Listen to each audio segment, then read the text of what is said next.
our DAV.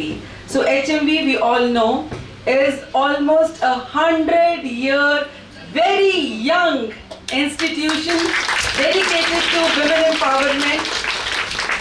And the alumni of HMV, अगर भारत की पहली महिला डिप्टी कमिश्नर की बात करें तो हंसराज महिला महाविद्यालय की अलुमना, अगर भारत की पहली महिला गवर्नर की बात करें तो HMV से, अगर आज इंडिया क्रिकेट टीम की T20 महिला क्रिकेट टीम की कैप्टन की बात करें वो भी हमारी HMV से, अगर मैं बात करूं हरमिलन बैंस की, हर जगह हर फील्ड में HMV alumni is there. We feel very happy, we feel very proud of this thrice NAAC highest graded institution, well honored by FICCI, well honored by SOCHAM, and working under the DAV of India, dedicated to nation building and patriotism. Let us all stand for DAVM. Awards भी दिलवा चुका है, district championship भी दिलवा चुका है, state level award भी दिलवा चुका है.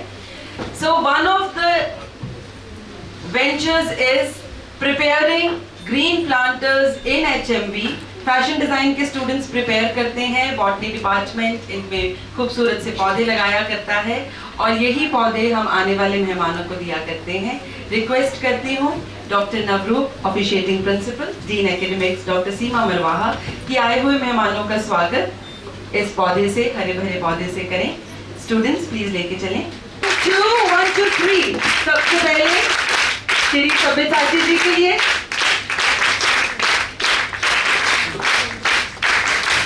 साथ ही साथ एक पेंटिंग फाइन आर्ट्स के स्टूडेंट्स ने बहुत ही मोहब्बत के साथ तैयार की है. वुमेन एम्पावरमेंट को डेडिकेटेड, नवरात्रे चल रहे हैं आपके लिए. And a planter and painting for our respected resource person Manish ji. हाँ ठीक है, डाल लो अपनी तालियां धीमी धीमी.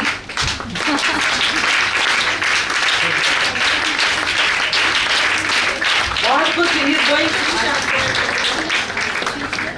मैं मास कम्युनिकेशन डिपार्टमेंट के सभी टीचर्स को और मल्टीमीडिया के टीचर्स को कहूंगी कि साथ ज्वाइन करें.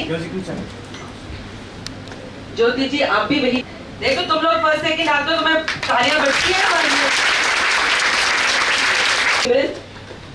फ्रॉम दोआबा कॉलेज,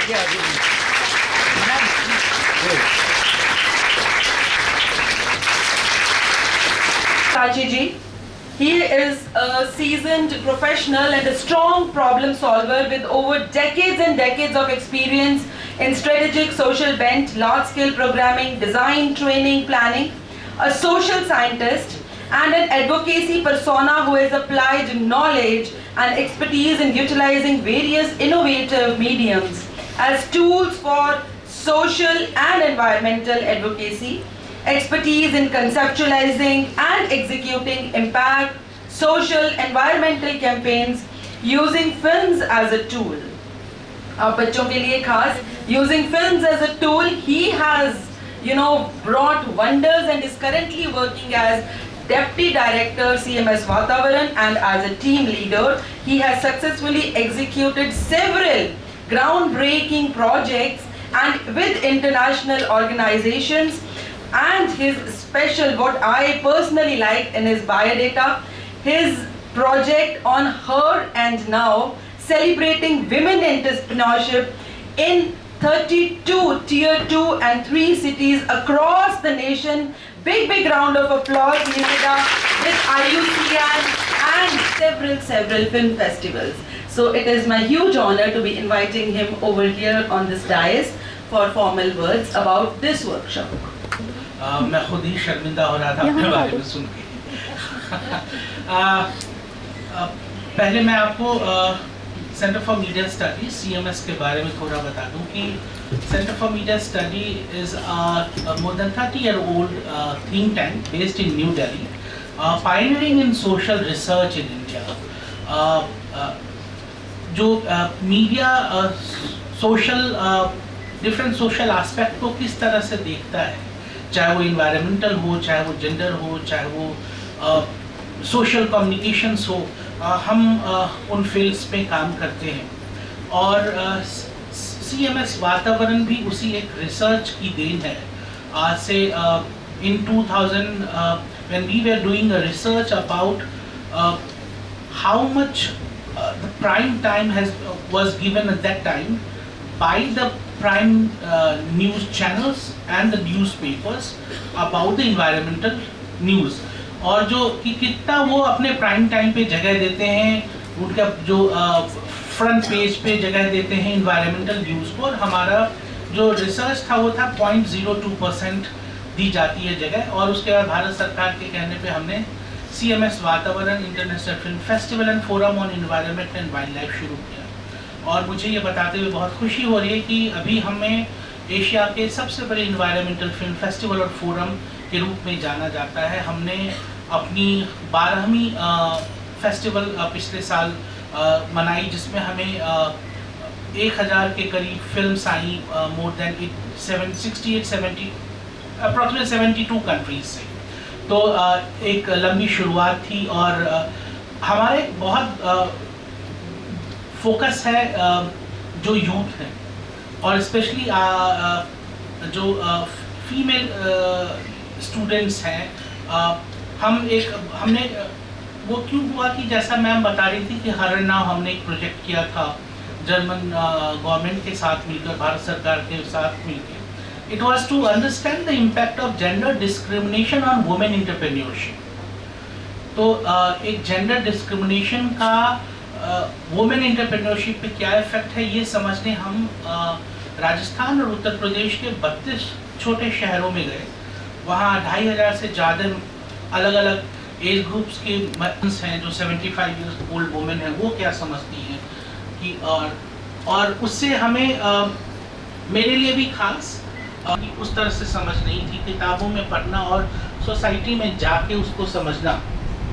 और हम लोगों ने पाया कि चाहे वो गरीब घर की लड़कियां हों, चाहे वो किसी करोड़पति घर की लड़कियां हों, चाहे वो PhD की हुई हो बच्चियां हों, चाहे वो 8th फेल बच्ची हो, प्रॉब्लम से ये एक पार्ट है। एक दूसरा पार्ट ये कि हम जर्नलिस्टों के साथ हम बहुत सारा काम करा, whether it's environment, whether it's crime, whether it's social problem, whether it's any kind of thing, you have to understand the data first, from where to get, how to interpret it, and how to write it in such a way कि आपका जो बंदा है जो पढ़ रहा है उसको ये समझ में आ जाए। वो एक चीज़ हमको समझ। दूसरा ये हमने देखा कि जो फीमेल जर्नलिस्ट थी, जो उनकी प्रेजेंस मिनिस्कर थी। हमने 650 अगर लोगों को ट्रेन किया तो उसमें बड़ी मुश्किल से 50 भी फीमेल जर्नलिस्ट नहीं थी।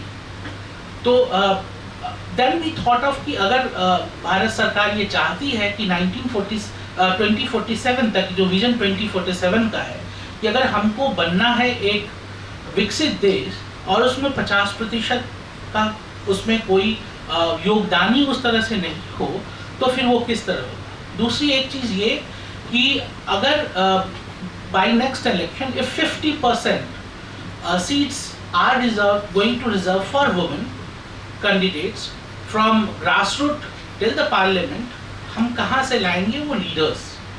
क्या अगेन लाइक माँ बहनें जो लीडर्स की हैं वो उस पोस्ट पे खड़ी होंगी या ग्रास रूट लीडरशिप जनरेट होगी? तो उसके लिए भी एक सक्सेसफुल इंडिया के लिए भी जो एक 50% है उनका ट्रेन होना और उनका बिल्कुल जो उनके काउंटर पार्ट है उनके साथ कंधे से कंधे मिला के होना बहुत ज़रूरी है। So that's why we thought of like working on youth but now focusing more on female future journalist, female film makers, that kind of thing. And मैं Punjab state council for science and technology का बहुत बहुत धन्यवाद करना चाहता हूँ कि उन्होंने हमारी बहुत मदद की इस फील्ड में, खास करके पंजाब के अलग अलग डिस्ट्रिक्ट्स में इस तरह के वर्कशॉप्स ऑर्गेनाइज करने की। एक मोबाइल जर्नलिज्म हमारा एक वर्कशॉप होता है, वो अभी हमने लुधियाना में अभी हम दिन किया, उससे पहले हमने बहुत सारे यूनिवर्सिटीज़ में पंजाब में किया है। यहाँ पे हम आपके साथ इन्वायरमेंटल रिपोर्टिंग की 2 दिन बात करेंगे और आप सारे लोग जो हैं कहेंगे इसमें नया क्या है भाई, जर्नलिज्म तो हम पढ़ ही रहे हैं। बिल्कुल, आप जर्नलिज्म पढ़ रहे हैं, आप बहुत समर्थवान टीचरों के साथ उन चीज़ों को पढ़ रहे हैं। लेकिन एक होता है कि पढ़ाई और एक होता है जब आप फील्ड में जाते हैं। तो ये जो 2 दिन हैं, हम आपने क्या पढ़ा हम उस पर डाउट नहीं कर रहे, ना हम वो बात करेंगे। हम वो बात करेंगे कि जब आप यहाँ से निकल के फील्ड में जाएंगे तो किन चीज़ों की ज़रूरत होगी, डेटा कैसे समझेंगे, सब्जेक्ट्स कैसे समझेंगे, सब्जेक्ट्स को किन एंगल से, अगर इन्वायरमेंट है तो क्या हम एक ड्राई रिपोर्ट डालेंगे या उसके अलग अलग एंगल्स हो सकते हैं।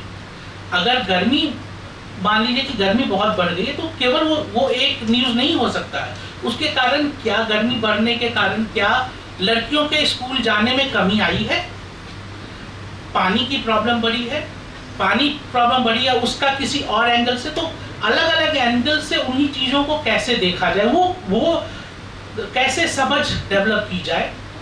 उसके बाद एक बहुत बड़ी समस्या है जिस पे काम किया जा रहा है, वो है कि इंफॉर्मेशन बाद में जो है, जो सबको इस फोन पे जो पूरी दुनिया की समझ आ गई है, बहुत मुश्किल होता है कि हम उसमें से फेक इंफॉर्मेशन कैसे समझें। ये जो हम इंफॉर्मेशन यूज़ करने वाले हैं, मैं अभी कहूँ कि आप किसी एक सब्जेक्ट पे, वाटर पोल्यूशन पे चलिए, एक मुझे 300 वर्ड का कुछ रिपोर्ट लिख के दीजिए, you will go to chat GTP और you will go to Google and then you will find something and then आप लिख देंगे। बट उसमें से कितना सही है और कितना गलत है, ये बिकॉज आप सब जर्नलिस्ट होने वाली हैं और आप चौथे स्तंभ हैं इस सोसाइटी की, तो आपकी जिम्मेदारी तो बहुत ज़्यादा है, बाकी लोगों से ज़्यादा है, क्योंकि आपका काम है जो एक हंस होता है उसको कैसे पानी और दूध से दूध निकाल के पानी अलग कर देता है, वो करने की। तो हम बात करेंगे कैसे वो चीज़, वो आँख डेवलप की जाए। और उसके बाद जो एथिक्स है, मोरालिटी है, क्या हम अच्छे रिपोर्ट के लिए हम कुछ भी कर सकते हैं, हम वो सीमा भी समझेंगे। और फिर हम आपके लिए, और ऐसा नहीं है कि ये वर्कशॉप है आप आएंगे और शाम को 5 बजे चले जाएंगे फिर कर ले। हम आपको इसमें सचमुच काम करवाने वाले हैं। हम आपको कुछ होमवर्क देंगे जिसको आपको बहुत सीरियसली करना होगा और वो इवेल्युएट होगा कल। और उसके बाद कल शाम को जब ये सारी चीज़ें हो जाएंगी तो जो पार्टिसिपेंट्स हैं उनको सर्टनली पार्टिसिपेशन सर्टिफिकेट दिया जाएगा, फेलिसिटेशन भी हमारा होगा, वो हमारा एक रिस्पेक्ट होगा जो भी जिन टीचर्स के कारण ये चीज़ें हो पाई हैं, चाहे वो इस कॉलेज की हो या चाहे अलग अलग कॉलेज से, जैसे दोआबा से मैम आई हुई है या बाकी कॉलेजेस से, जिन टीचर्स ने आपको यहाँ लाने की जहमत उठाई है, तो हम उनको भी अपनी कृतज्ञता कल फिर से एक प्लेटफॉर्म है मोंगाबे, और उसमें कुछ यंग, कुछ बेहतरीन जो जर्नलिस्ट हैं, उसमें से एक नाम है मनीष चंद्र मिश्रा का। मनीष चंद्र मिश्रा, मनीष जी आपका बहुत बहुत धन्यवाद कि आप टाइम निकाल के यहाँ आए। मनीष जी यहाँ नहीं थे, ये मनीष जी बाली गए हुए थे किसी वर्कशॉप के सिलसिले में, बाली से वो आए और वो दिल्ली में भी नहीं थे, वो भोपाल में पूरे 2 दिन का भरपूर आनंद उठाएं और उसका फ़ायदा उठाएं। आनंद उठाने से ज़्यादा आप उसका फ़ायदा उठाएं। मनीष से आँख मूंद के 1000-2000 जितने सवाल हैं सारे पूछ लें सर। और जैसे कि आप देख पा रहे हैं, एम्पावरिंग विमेन इन मीडिया, तो ये विमेन की एम्पावरमेंट के लिए आप देखिए 3 मेन आए हैं, तो हमें बहुत खुशी है इस बात की। एंड कहते हैं वो जरा भी हौसला हमें जो देते हैं, हम कागज की कश्ती समंदर में उतार देते हैं। तो समंदर में हमारे कागज की कश्ती जरूर उतरेगी और बहुत अच्छे से चलेगी। वातावरण की अगर बात करें तो वातावरण से कुछ भी छीनने की जरूरत नहीं, वातावरण के नजदीक जाइए सब कुछ मिल जाता है। आग के नजदीक जाइए, गर्माहट अपने आप, है ना। और अगर ग्लेशियर के पास जाइए, ठंड अपने आप मिल गई। फूलों के पास जाइए, खुशबू अपने आप मिल गई। और हमारे ही यहाँ पे कॉलेज में एक बड़ी अच्छी सी प्यारी सी पर्सनालिटी है नवरूप मैम, उनके पास जाइए, मिठास अपने आप मिल जाएगी। डॉक्टर नवरूप, आपको बुलाना चाहूँगी वेलकम वर्ड्स के लिए। है ना कि वातावरण के लिए, एनवायरनमेंट के लिए मैंने संबोधन करना है और मैंने वेलकम करना है। और मुझे लग रहा है कि इतनी हंसमुख लगे मुझे सब्यसाची जी, कि मुझे लगा कि उनकी तरफ से पहले इतनी पॉजिटिव वाइब्स आ रही हैं और वो पॉजिटिव वाइब्स हमें प्रेरित कर रही हैं कि हमने कैसे वातावरण को और बेहतर और सुंदर बनाना है। और उसमें सबसे ज़्यादा जो 50% की उन्होंने बात करी है, उन्होंने कैसे अपना योगदान डालना है, सचमुच सर, जैसे आपको देखा, आपको मिले हैं ना, तो इतना अच्छा लग रहा है कि आप लोगों ने कितना अच्छा ये एक अपना जो ऑर्गेनाइज किया है, ये वर्कशॉप का सोचा कि विमेन को कैसे हम फ्यूचर के लिए रेडी करें, इस फील्ड में लेके आए। और इसके लिए आप लोगों ने हमारी संस्था को चुना है, इसके लिए हम आपके बहुत धन्यवादी भी हैं और आपका बहुत सारा वेलकम करते हैं। और मैं क्योंकि पंजाबी दी अध्यापक थी, इसलिए पंजाबी च जरूर कहना चाहूँगी कि मेरे वालों बहुत सारा थोड़ा जी आया नो।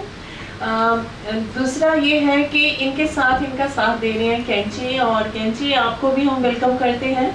और सबसे अच्छी बात कि मनीष जी इतनी दूर से चल के आए हैं और एक इतने अच्छे जर्नलिस्ट हैं, और उनका आपके साथ जो आज सारा दिन चलने वाला है आपके लिए वो बहुत ही फायदेमंद होगा।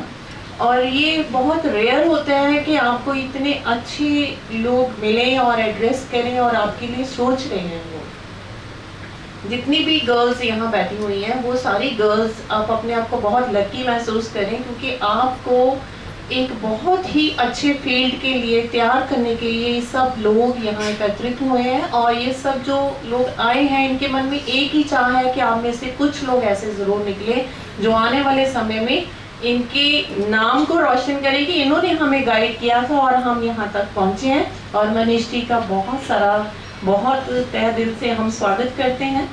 और इस प्रोग्राम के साथ जो बहुत पहले से जुड़ी हुई हैं हमारी अपनी डॉक्टर अंजना जी, डॉक्टर सीमा मरवाहा, जो लगातार इस कोशिश में रहते हैं कि कैसे हम एचएमवी के बच्चों को किसी बहुत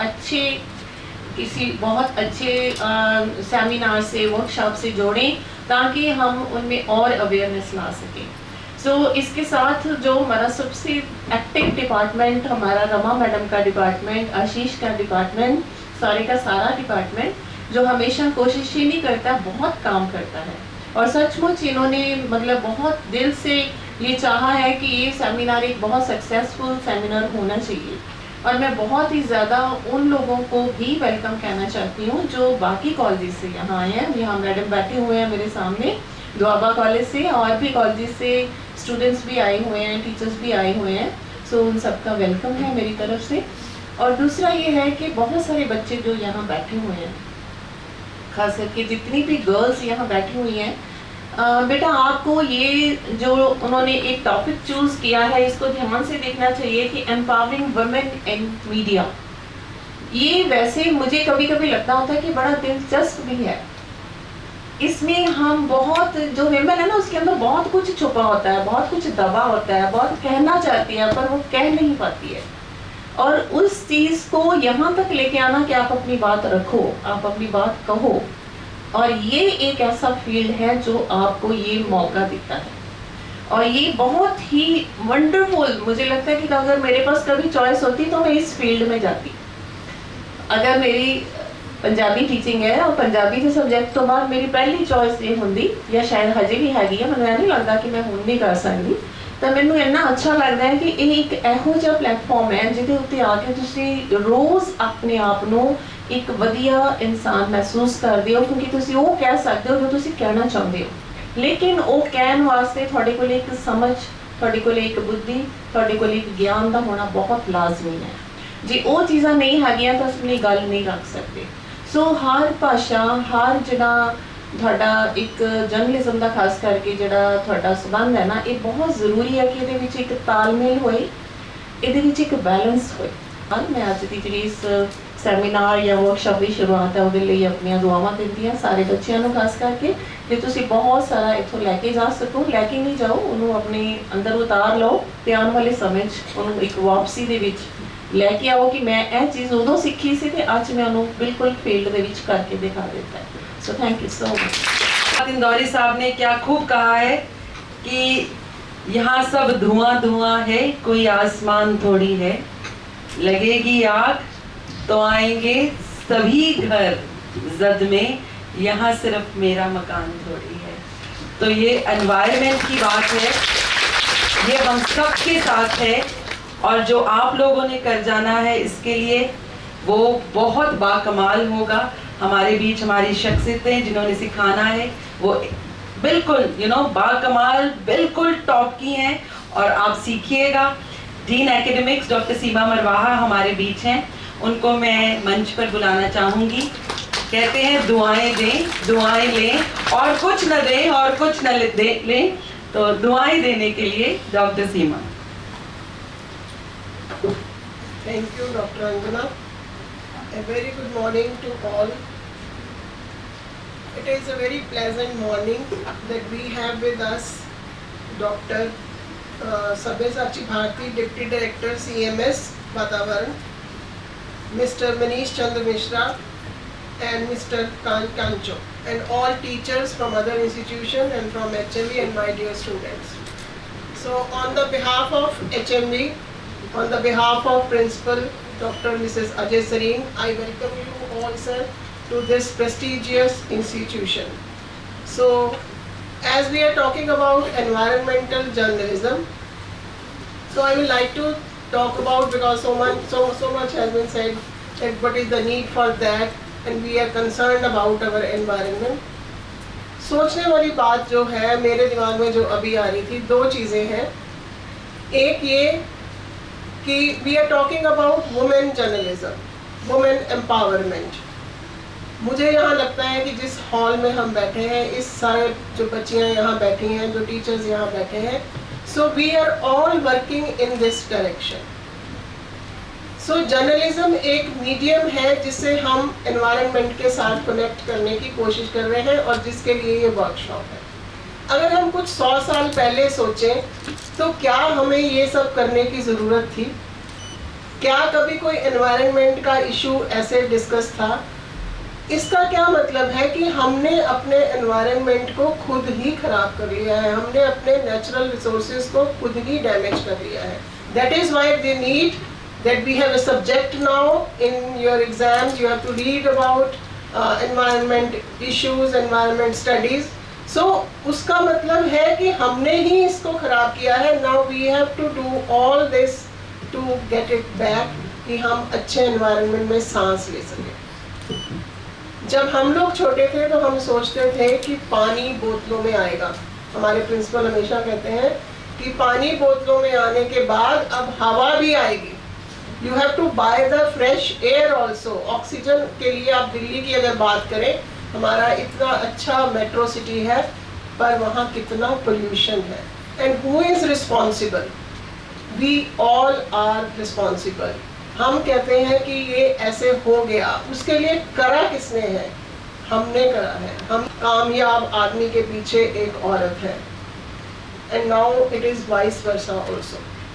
कि किसी भी लड़की के लिए, किसी भी लेडी के लिए, किसी भी वुमेन के लिए, जब वो अच्छा काम कर रही है, फील्ड में जाके काम कर रही है, उसके जो काउंटर पार्ट है, चाहे वो उसके फादर हैं, चाहे वो उसके भाई हैं, चाहे वो उसके हस्बैंड हैं, even the son, they have to encourage her, they have to motivate, और वही लेडीज आगे जाती हैं। हमें अपना एक समाज में जगह बनाई है और उसको बना के रखना है।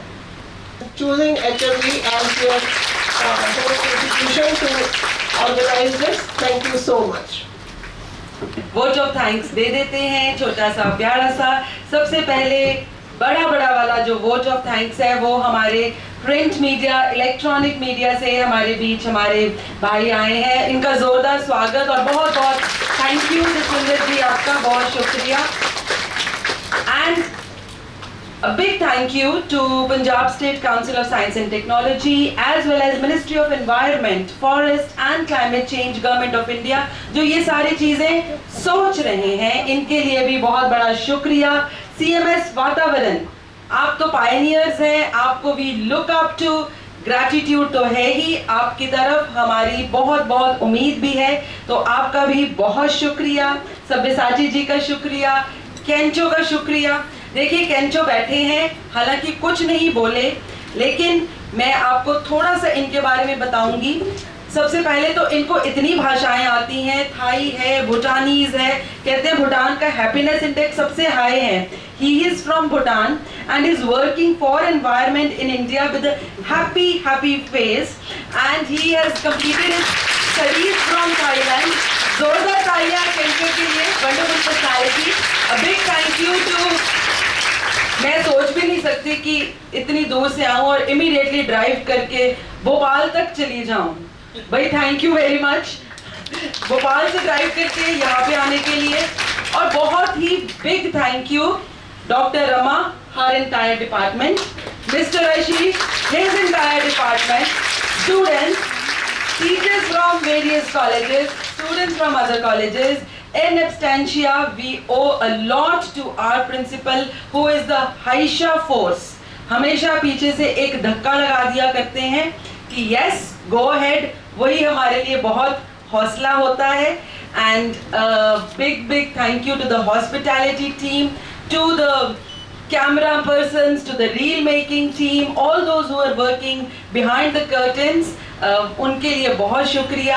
आप हैं, हम हैं, ज़रूरत क्या है? कुछ ज़रूरत नहीं है, चाय की है, चाय पीते हैं. Thank you.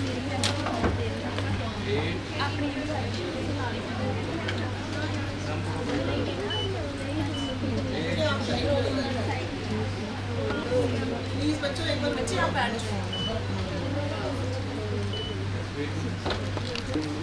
अपनी जगह खड़े होकर नंबर 1, दूसरा पहला नंबर, ऐसे इस तरह से 1 to 10, 1 to 10 करेंगे. Will start with you. 4, 5, 6, 7, 8, 9, 10, 1, 2, 3, 4, 5. कहाँ से है ये, किस जगह का ये ओरिजिन कहाँ से है इसका? ओके, फिर मैं बताऊंगा आपको ये मुर्गा है कहाँ से. फिर हम लोग काम शुरू करेंगे.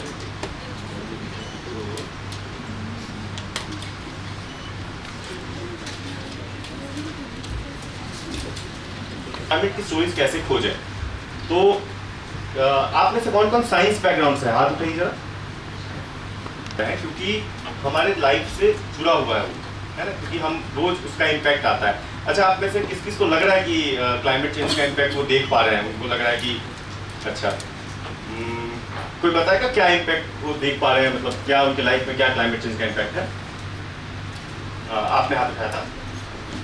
आपने? हाँ. गर्मी ज़्यादा ओवर ही हो रही है. पिछली बार तो ठीक थी, और इस बार स्टार्टिंग में ही बहुत ज़्यादा टेम्परेचर जैसे और तबीयतें खराब हो रही हैं लोगों की, और ये दिखने लगा. क्लाइमेट चेंज का वाकई दिखने लगा है और लोगों की तबीयत खराब हो रही है. तो इस तरह से हम ये समझ रहे हैं कि जो बड़े साइंस के जो सब्जेक्ट्स हैं ना, क्योंकि हम इम्पैक्ट कर रहे हैं इसलिए आसान हो रहे हैं. ठीक है, अब आते हैं हम अपने काम पे. एक छोटा सा टास्क है आपके लिए. मैं न्यूज़पेपर्स बांट रहा हूँ. सबको बताना.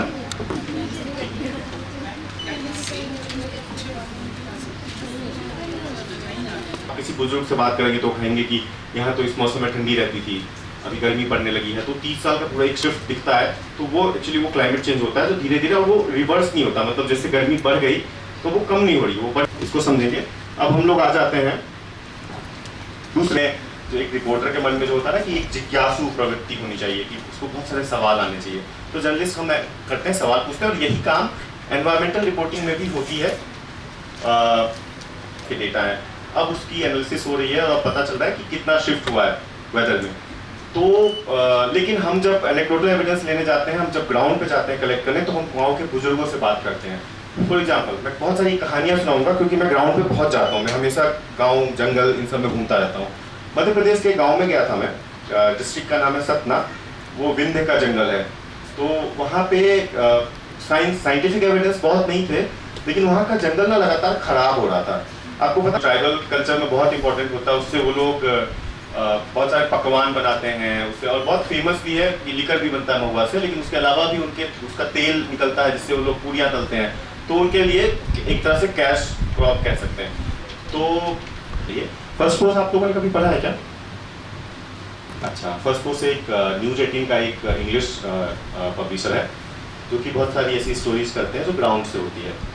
फॉर्मेट आप लोग डिसाइड करिएगा कि आपकी टीम में कौन क्या समझता है, क्या जानता हो सकता है वो मल्टीमीडिया की स्टोरी हो, लेकिन करना है, कल तक ही करना है. तो ऐसा टास्क लीजिएगा जिसको खत्म किया जा सके. खासकर आप लोगों ने सुना होगा, एजुकेशन देखा, बहुत तकरीबन करियर 5 साल, मेरा करियर 12-13 साल का है. तो 5 साल मैंने ना बहुत सारे बीट्स कवर किए. जो बीट की बात मैं कर रहा था कि एक अलग अलग डिपार्टमेंट होता है. इसके बाद तो ये काम मैंने उस वक्त भी किया था. और फॉरेस्ट सर्वे आती है जो फॉरेस्ट इंस्टीट्यूट ऑफ इंडिया है उसकी. तो उस सर्वे में हमेशा दिखता है कि कितना कम हुआ फॉरेस्ट, कम हुआ या बढ़ा. उसकी डिटेल्स रहती है, तो मैंने उससे भी सपोर्ट किया कि सतना में वो फॉरेस्ट कम हो रहा है। मैं आपको इस स्टोरी का लिंक व्हाट्सएप पे भेज दूंगा आज, है ना। अब मैं मैंगो के बारे में बता रहा हूँ। ऐसे हर फल के साथ आप इमेजिन करो कि हम पे कैसे इंपैक्ट आ रहा है कि वो आम जिसको बहुत पसंद है वो आम वो खा ही नहीं पा रहा, वो स्वाद ही नहीं रहा, कीड़े लगने लगे, किसान परेशान है। ट्राई करते हैं कि वो स्टोरी भी सर जो जितना डेवलपमेंट हो रहा है उससे वाइल्ड लाइफ में प्लांट्स हो गए, जो एनिमल्स हो गए, जो मैं पहले बर्ड्स हमें मिलती थी जब हम बचपन में छोटे होते थे, अब वो में नहीं मिलती ना। हमें उनकी वॉइस सुबह सुबह, जब मैं छोटी थी तो मैं उत्तराखंड से, तो मुझे सुबह सुबह आदत थी बर्ड्स की, मैं चिड़पिंग थी, उनकी आवाज़ आती थी। और अब काफ़ी चेंज हो कि नहीं आती है, तो ये बायोडाइवर्सिटी काफ़ी चेंज हो चुका है। बहुत बढ़िया बताया आपने कि जो जीव जंतु हमारे आसपास उन पे इम्पैक्ट हो रहा है। कई तो खत्म हो गए, आपने सुना होगा, मतलब हम सब ने सुना है, पढ़ा है कि डायनासोर्स खत्म हो गए पहले, पर अब खतरा ये है कि दूसरे जो जानवर कॉमन है, बाघों की संख्या बहुत कम हो गई थी देश में एक टाइम पे, अब बहुत सारे प्रोजेक्ट्स चल रहे हैं, ऐसे बहुत सारी तितलियाँ, बहुत सारे छोटे छोटे जीव जंतु, वो सब ना धीरे धीरे खत्म हो रहे हैं या खत्म हो चुके हैं, बहुत सारी पक्षियाँ। तो इस तरह से एक ये इशू है कि आप अपने इलाके में अपने एक्सपर्ट खोजेंगे, रिसर्च पढ़ेंगे और देखेंगे कि हमारे यहाँ बायोडाइवर्सिटी के बारे में थोड़ा बहुत आप लोग पढ़ना और उस पर हम लोग कुछ करें, उसके साथ जी सकते हैं, उसके साथ रह सकते हैं, खुद को अडेप्ट कर सकते हैं, या ऐसा कुछ सॉल्यूशन लेके आ सकते हैं कि और ख़राब ना हो सिचुएशन। तो उसमें सस्टेनेबिलिटी आता है। जैसे आपने सोलर एनर्जी बहुत देखी होगी अपने आसपास, अब जलंधर में भी लगना शुरू हो गया। किस किस के घर में वो सोलर एनर्जी है, पैनल लगा हुआ है, ठीक है। तो ये एक सस्टेनेबल सॉल्यूशन इसको कहते हैं। कोयला जला के जो बिजली बनती है उसके बजाय हम रिन्यूएबल सोर्सेज का इस्तेमाल करें। रिन्यूएबल में सोलर भी एक है और भी बहुत सारे रिन्यूएबल के सोर्सेज हैं। इसके एक गाँव है हरियाणा, वहाँ पे पूरे ढेर लगे होते हैं, ऐसे लगता है कि पहाड़ है दूर से, लेकिन जब नजदीक जाते हैं तो वहाँ पे बहुत ज्यादा गंद है। चलो एक ना मैं कचरे के पहाड़ के ऊपर भी एक वीडियो आप लोगों को दिखाऊंगा। मैं अपना थोड़ी देर बाद हम लोग एक स्टोरी भी देखेंगे यहाँ कोई।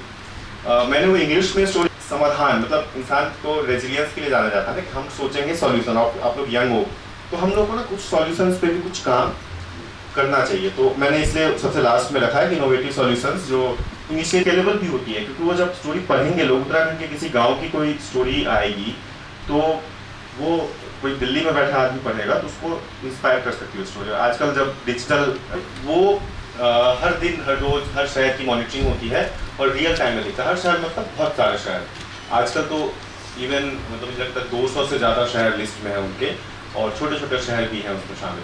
तो एक मॉनिटरिंग स्टेशन रहता है उस पर। क्या आप लोग CPCB के वेबसाइट पे जा सकते हो फ़ोन से?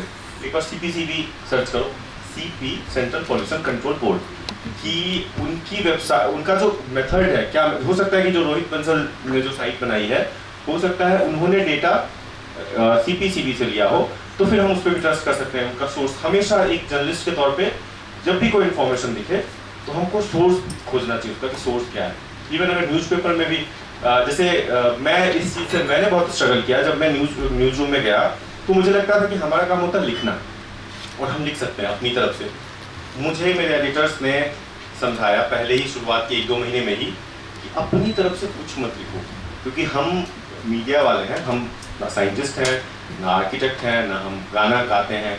हमारा काम है कि हम सब जिन लोगों से मिलते हैं उनका इंटरव्यू लें और उनकी इंफॉर्मेशन हम थोड़ा आसान करके अपने रीडर्स के लिए या उसको इंटरेस्टिंग वे में लिख के रीडर्स तक पहुँचाएँ, और लेकिन उसके फैक्ट के साथ छेड़छाड़ ना करें, क्योंकि हम 30 साल से जर्नलिज्म में होंगे, वो भी ये प्रैक्टिस रखते हैं कि वो जो जिस सब्जेक्ट का एक्सपर्ट है उससे बात करते हैं, वो इन्फॉर्मेशन कोट करते हैं, हमेशा कोट करते हैं, सोर्स कोट करते हैं, एक्सपर्ट्स को कोट करते हैं, अपनी तरफ से कुछ नहीं लिखते। जैसे कि एक समय था जब ऐसा होता था मीडिया में कि जर्नलिस्ट लिख देते थे कि ऐसा लग रहा है कि सरकार बहुत ही निकम्मी हो गई है, तो हम अपनी तरफ से कमेंट नहीं कर सकते। हम उन फैक्ट्स को लेके आएंगे स्टोरी में कि उससे ये रीडर को तय करना। तो आप लोग मेरे से थ्योरीज पढ़ते भी होंगे कि कंक्लूजन रीडर खुद ही निकाल लेगा, है ना, आपके सिलेबस में होगा ये।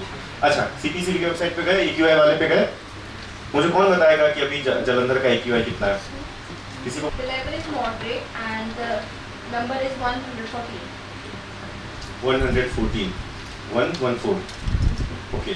आप थोड़ा नीचे जाएंगे तो उसका एक्सप्लेन करिएगा कि मॉडरेट मतलब क्या होता है, सीवियर मतलब क्या होता है। एक होगा सबसे लास्ट में, आप उसको पढ़ लीजिए। to the people with lungs, asthma and heart diseases. Good one, color code green, minimal impact, satisfactory, light green, minor breathing discomfort to sensitive people, moderate yellow color, breathing discomfort to the people with lungs, asthma and heart diseases. Poor, donated with orange color, breathing discomfort to the people with prolonged exposure. Very poor, red color, respiratory illness and prolonged exposure. And severe with maroon color, affects healthy people and seriously impact those with existing diseases. ठीक है, तो हम लोग जिस हवा में सांस ले रहे हैं अभी, उसमें कुछ लोगों को ब्रीदिंग डिस्कम्फर्ट भी हो सकता है। मैं दिल्ली में ही रहता था, लेकिन रह नहीं पाता दिल्ली में, दिल्ली छोड़ना पड़ता बीच बीच में। भोपाल थोड़ा बेटर जगह, थोड़ी अच्छी जगह है, क्योंकि वहाँ पे एयर पॉल्यूशन की वजह से बहुत प्रॉब्लम्स हो रही है। मैं अभी इस बार जब ड्राइव करके आया तो दिल्ली से ही आया, और जैसे ही मैं हरियाणा के बॉर्डर में आया, मैं सर से बात कर रहा था, हम लोग एयर पॉल्यूशन पे डिस्कस कर रहे थे कल, कि सब कुछ बदल गया। मतलब वो कहते हैं ना, वक्त बदल गए जज्बात, आपने सुना वो मीम देखा है?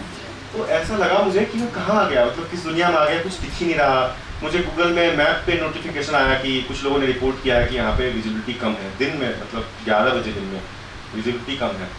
मुझे कहना पड़ा कि यस कम है, मतलब मुझे भी दिक्कत हो रही थी चलाने में, और उसका तो मेरे ख्याल से वो ज़्यादा रहा होगा।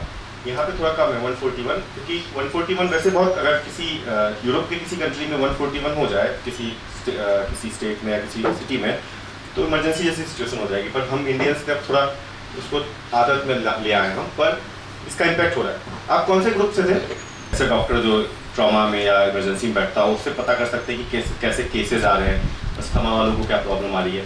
तो ये एक एनवायरमेंट की स्टोरी हो गई, क्योंकि हेल्थ और एनवायरमेंट का एक वर्ड हम लोग यूज़ करते हैं, इंटरसेक्शंस।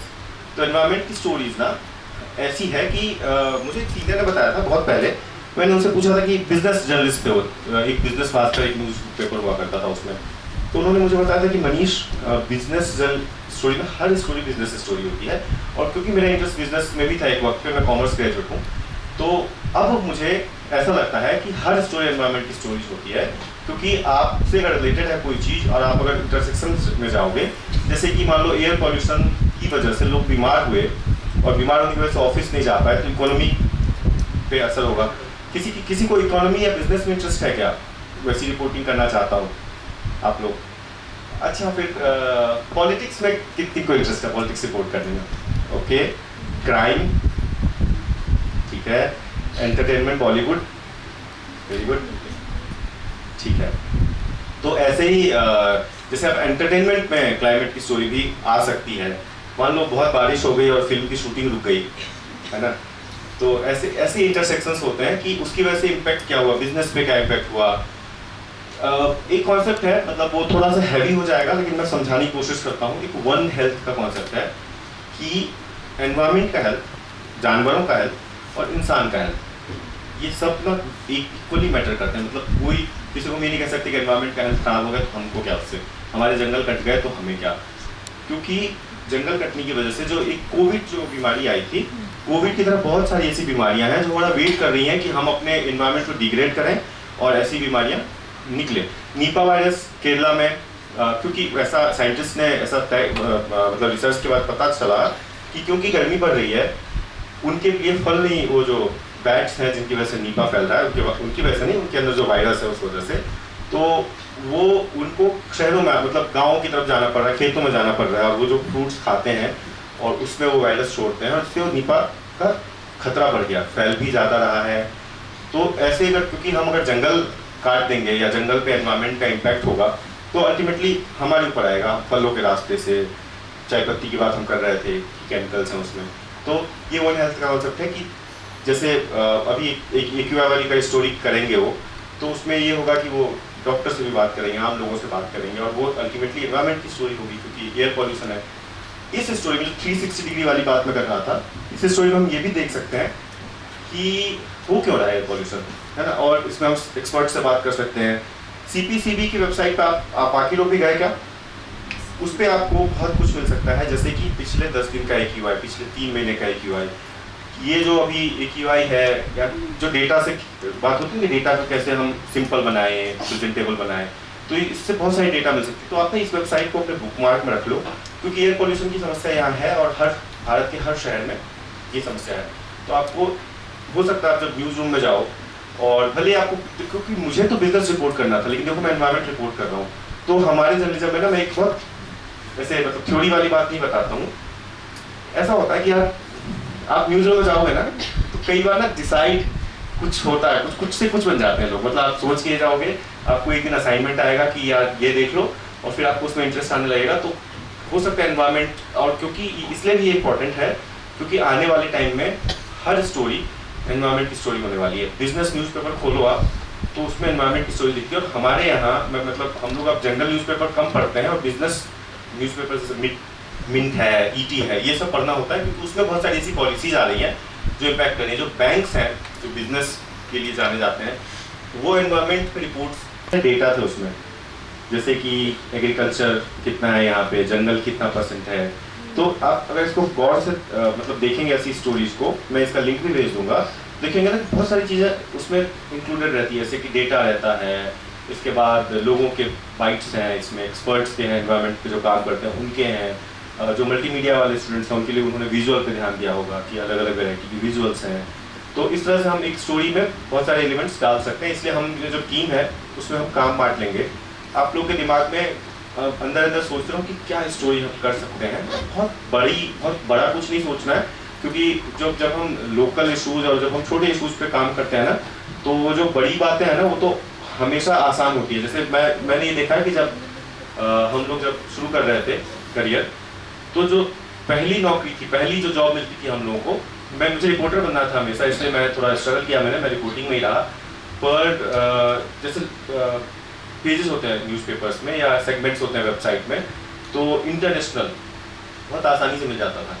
ट्रंप ने क्या कहा या ओबामा ने क्या कहा, ये लिखना, क्योंकि एजेंसी से कॉपी आती है, आपको या तो ट्रांसलेट करना होगा या तो रीराइट करना होगा या तो सिर्फ हेडलाइन बदलना होगा, तो ये बहुत मैकेनिकल काम हो जाता है। लेकिन सतना के किसी गाँव में क्या प्रॉब्लम है, ये प्रॉब्लम मेरे जो दोस्त जो इंटरनेशनल डेस्क पे चले गए, वो शायद उनके लिए बहुत मुश्किल होगा वो करना।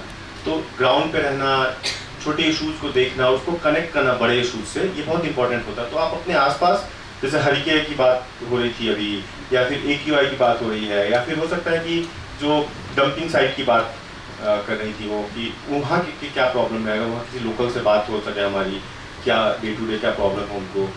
हम थोड़ा सा स्टोरी लिखने में ये भी होता है कि कई बार हम सोर्सेज में लोगों से बात करते हैं, एक्सपर्ट से बात करते हैं, प्लस हम रिसर्च या कोई ऑलरेडी कोई डॉक्यूमेंट है, जैसे अगर डंपिंग साइट की बात होगी तो वो अगर गूगल सर्च करके उन वेबसाइट पर जाके देखेंगी कि उसको ठीक करने के लिए क्या क्या कोशिशें हुई है ना, या फ्यूचर का क्या प्लान है उसको, या सेग्रीगेशन के लिए क्या हो रहा है, ये बात। पश्चिम बंगाल का तारापीठ मंदिर 13वीं सदी का यह एक प्रसिद्ध स्थान है।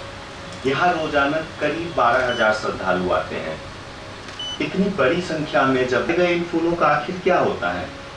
कई मंदिरों में पूजा के बाद फूलों को नदियों में प्रवाहित, तारापीठ मंदिर में भी कभी फूलों का यही हाल होता था। इन्हें पास के द्वारका नदी में प्रवाहित किया जाता था, लेकिन अब समाधान मिल गया है। समाधान खोजा है एक गैर सरकारी संस्था। ओके, और यस, वेस्ट बॉटल्स का या वेस्ट टायर्स होते हैं, हाँ, उनका भी उन्होंने एक टाइप का पॉट्स बनाए हैं।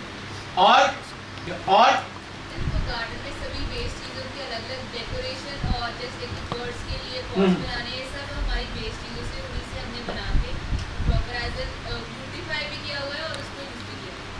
और कंपोस्ट भी है।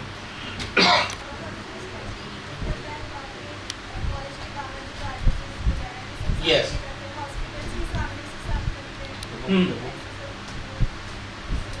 ठीक है। और जैसे आप देख सकते हैं प्लांटर्स गिफ्ट करते हैं rather Yes. Then bouquets. So ये अच्छा है क्योंकि इसके जो नीचे पॉट्स आपको देख सकते हैं जूट के बनाए हुए हैं, तो ये डिकम्पोज हो सकते हैं और प्लांटर्स आप लगा सकते हैं। कहने का ये सोचने की जरूरत नहीं है ना। आपके यहाँ क्या दादी क्या किन ने देखा ऑर्गेनाइजेशन है जिनको मैक्सिस अवार्ड मिला है, ये भी एक स्टोरी है।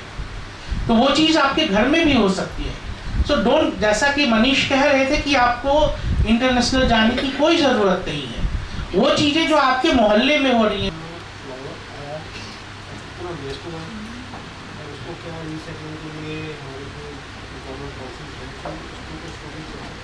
उससे इंस्पायर हो सके। आप लोगों की जो इनिशिएटिव्स हैं आपके कॉलेज में, वो हो सकता है कि कोई भोपाल का एक टीचर पढ़ रहा हो या प्रोफेसर पढ़ रहा हो, वो सोचे कि मैं अपने कॉलेज में भी इसको इम्प्लीमेंट कर दूँ। प्लस अगर आप स्टोरीज जो प्रोसेस हम लोग फॉलो करेंगे उसमें एक स्टोरी बनाएंगे, हो सकता है वो मल्टीमीडिया स्टोरी हो सकता है वो फोटो स्टोरी हो, टेक्स्ट स्टोरी हो। हम लोग के पास बहुत सारे ऐसे प्लेटफॉर्म्स हैं, CMS के पास प्लेटफॉर्म है, हम ब्लॉग पोस्ट कर सकते हैं। तो आपका जो कहते हैं ना कि स्टोरी विजिबिलिटी हो जाएगी कि टीम इस स्कूल के, इस कॉलेज के इन स्टूडेंट्स की टीम ने ये स्टोरी जनरेट किया है। हाँ, एक बहुत अच्छी बात सर ने कह दी है। तो बताना होगा कि उसको पढ़ने में आसानी हो, क्योंकि बहुत प्रैक्टिकल बात है कि क्योंकि हम सब के हाथ में मोबाइल है, हम सब रील्स वाले जनरेशन से हैं, हम सब रील्स देखते हैं, 2 सेकंड पसंद नहीं आया स्किप कर देते हैं।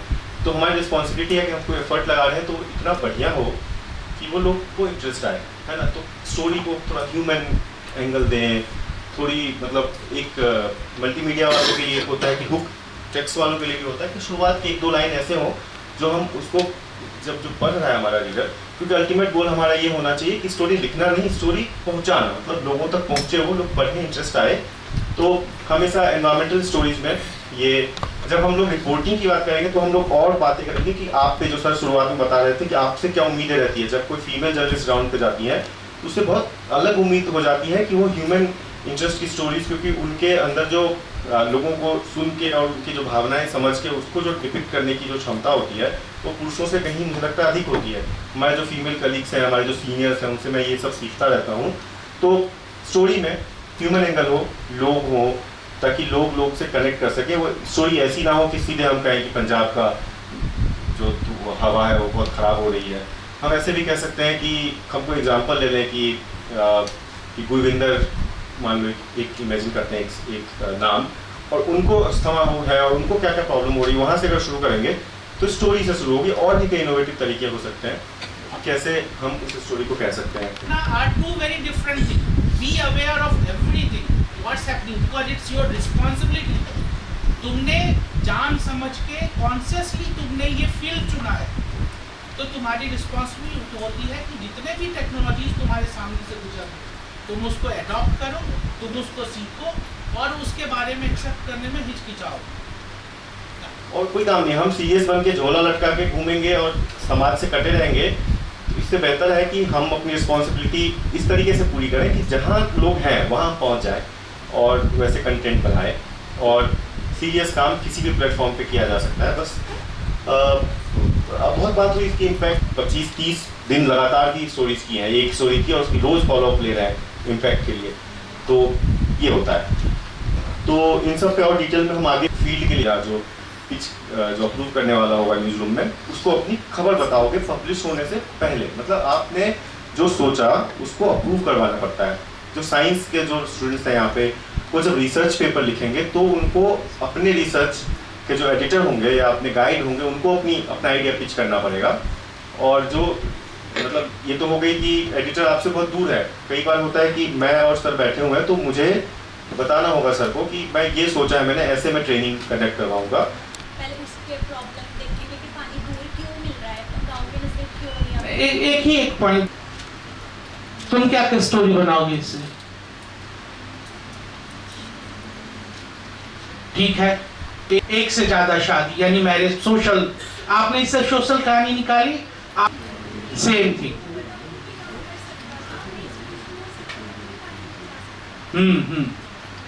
पढ़ा लिखा होता तो कुछ और इसका निकाल सकता था। हाँ, हम इस पे सवाल कर सकते हैं, लेकिन इसलिए एजुकेशन भी एक तरह से वायलेट हो रहे हैं कि जब तक आपको एक इंसान में एक चीज़ की जरूरत है वो पूरी, जब वो कुछ चीज़ नहीं कर पा रहा था हम किसी और को उससे रिप्लेस करते हैं। एक और एंगल में कहानी और जेंडर प्रोस्पेक्ट भी है कि कैसे वुमेन केवल उपयोग की चीज हो गई और मैन अपनी परेशानी को पूरा करने के लिए 1 नहीं 2 नहीं 3 शादी कर लेता और समाज उसको मान लेता है। तीसरी ये हो गई कि पानी की इतनी दिक्कत है कि सारा सोशल सिस्टम चेंज हो रहा है। चौथा ये भी है कि पानी क्यों दूर लाने जाना पड़ रहा है, उसका कुछ साइंटिफिक एस्पेक्ट भी होगा पानी का। कहने का ये मतलब कि कहानी कोई भी हो, उसको आप किस नज़रिए से देखती है और आप उसमें से क्या पॉइंट निकालती है। वो जो मंदिर वाली कहानी थी ना, उसमें से मैं ये भी कहानी निकाल सकता हूँ कि कितने इरिस्पॉन्सिबल हैं लोग कि आस्था के नाम पे पर्यावरण को बर्बाद करने पे लगे हुए हैं। क्योंकि पर्यावरण खराब हो रहा था, क्योंकि लोग फूल कर रहे थे, उसको बचाने के लिए हमने कुछ कर लिया। तो कहानी वो मैं इसलिए कह रहा हूँ क्योंकि अभी इसके बाद नेक्स्ट आपको काम यही करना है।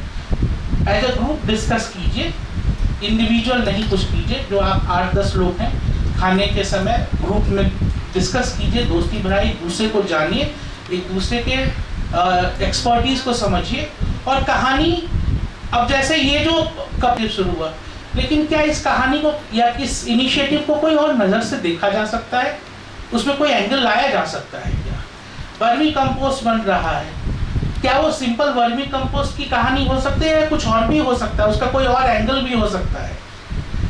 और इसमें साइंस के भी स्टूडेंट हैं, तो जब इन्वायरमेंट की आप कहानी सोचे और आपको कहीं लगे कि उसमें हम कुछ कह सकते हैं, तो प्लीज साइंटिफिक फैक्ट्स भी उसमें इंक्लूड करने की कोशिश कीजिए। तो कहानी देखिए और कहानी को देखने का थोड़ा नायाब तरीका डेवलप कीजिए। रेगुलर कहानी नहीं चलेगा। इतने स्टूडेंट्स पढ़ रहे हैं और इतने जर्नलिस्ट काम कर रहे हैं, उसमें से कुछ क्यों मनीष की तरह जाने जाते हैं? वो क्योंकि चीज़ों को कुछ दूसरे ढंग से देखते हैं। आपको वो कीन इंटरेस्ट वो आप डेवलप करनी पड़ेगी। तो ये खाना केवल खाना खाने का समय नहीं है, आपस के ग्रुप को जानने का और वो सोचने का है कि मैं कोई अगर ग्रुप कोई कहानी सोचता है तो उसको मैं कहूँ किस तरह से। फ्लैट नहीं होनी चाहिए, इंटरेस्टिंग होनी चाहिए। वरना ये साइंटिफिक रिसर्च है कि आदमी का जो स्पैन ऑफ कंसंट्रेशन है वो 6 सेकंड है, जो कि एक गोल्ड फिश, वो लाल वाली फिश गोल्ड फिश होती है ना घर में रखते हैं, उसका 8 सेकंड का स्पेंड टाइम है। तो आदमी का स्पेंड टाइम जो है वो 6 सेकंड हो गया है। तो आपको वही 6 सेकंड मिले हैं आपके रीडर्स को एंकर करने के लिए।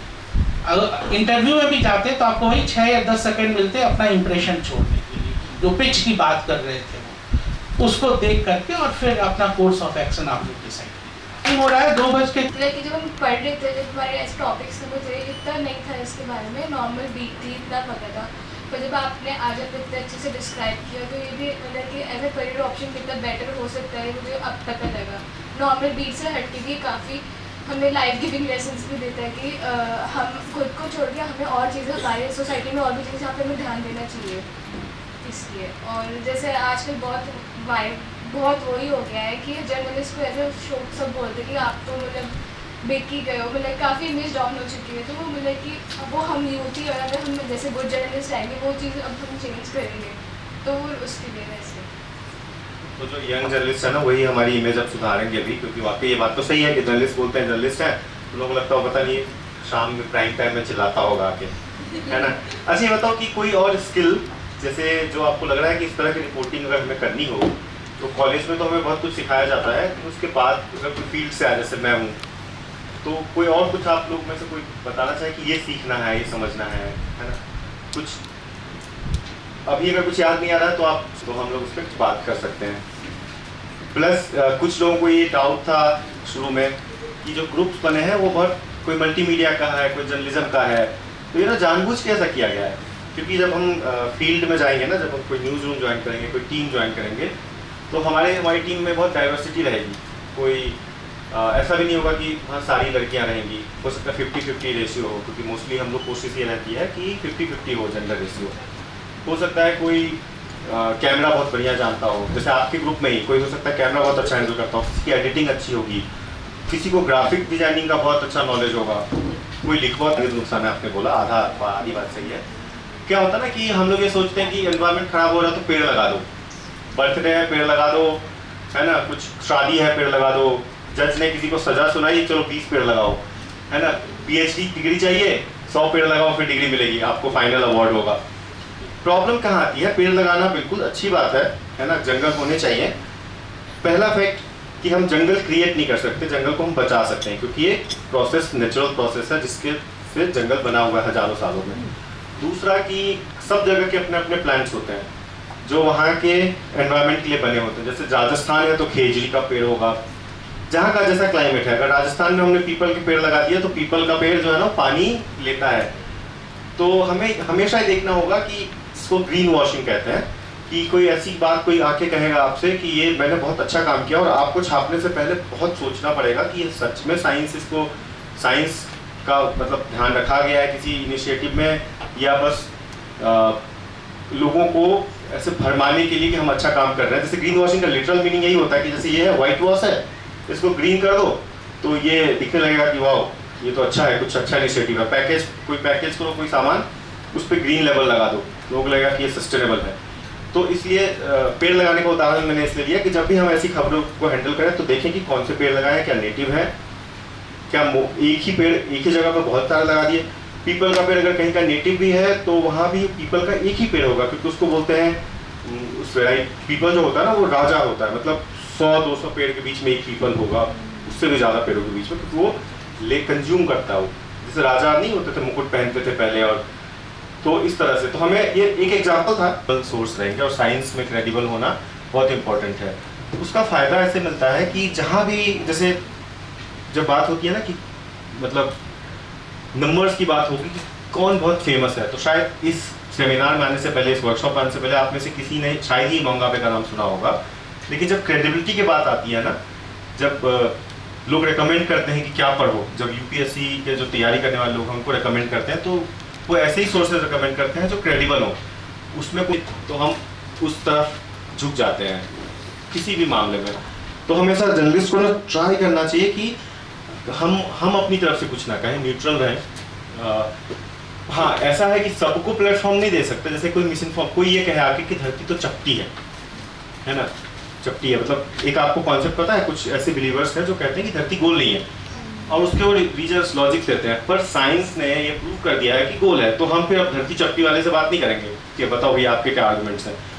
मतलब होता ना कि एक हमारा भी तो खुद का दिमाग चलना चाहिए ना।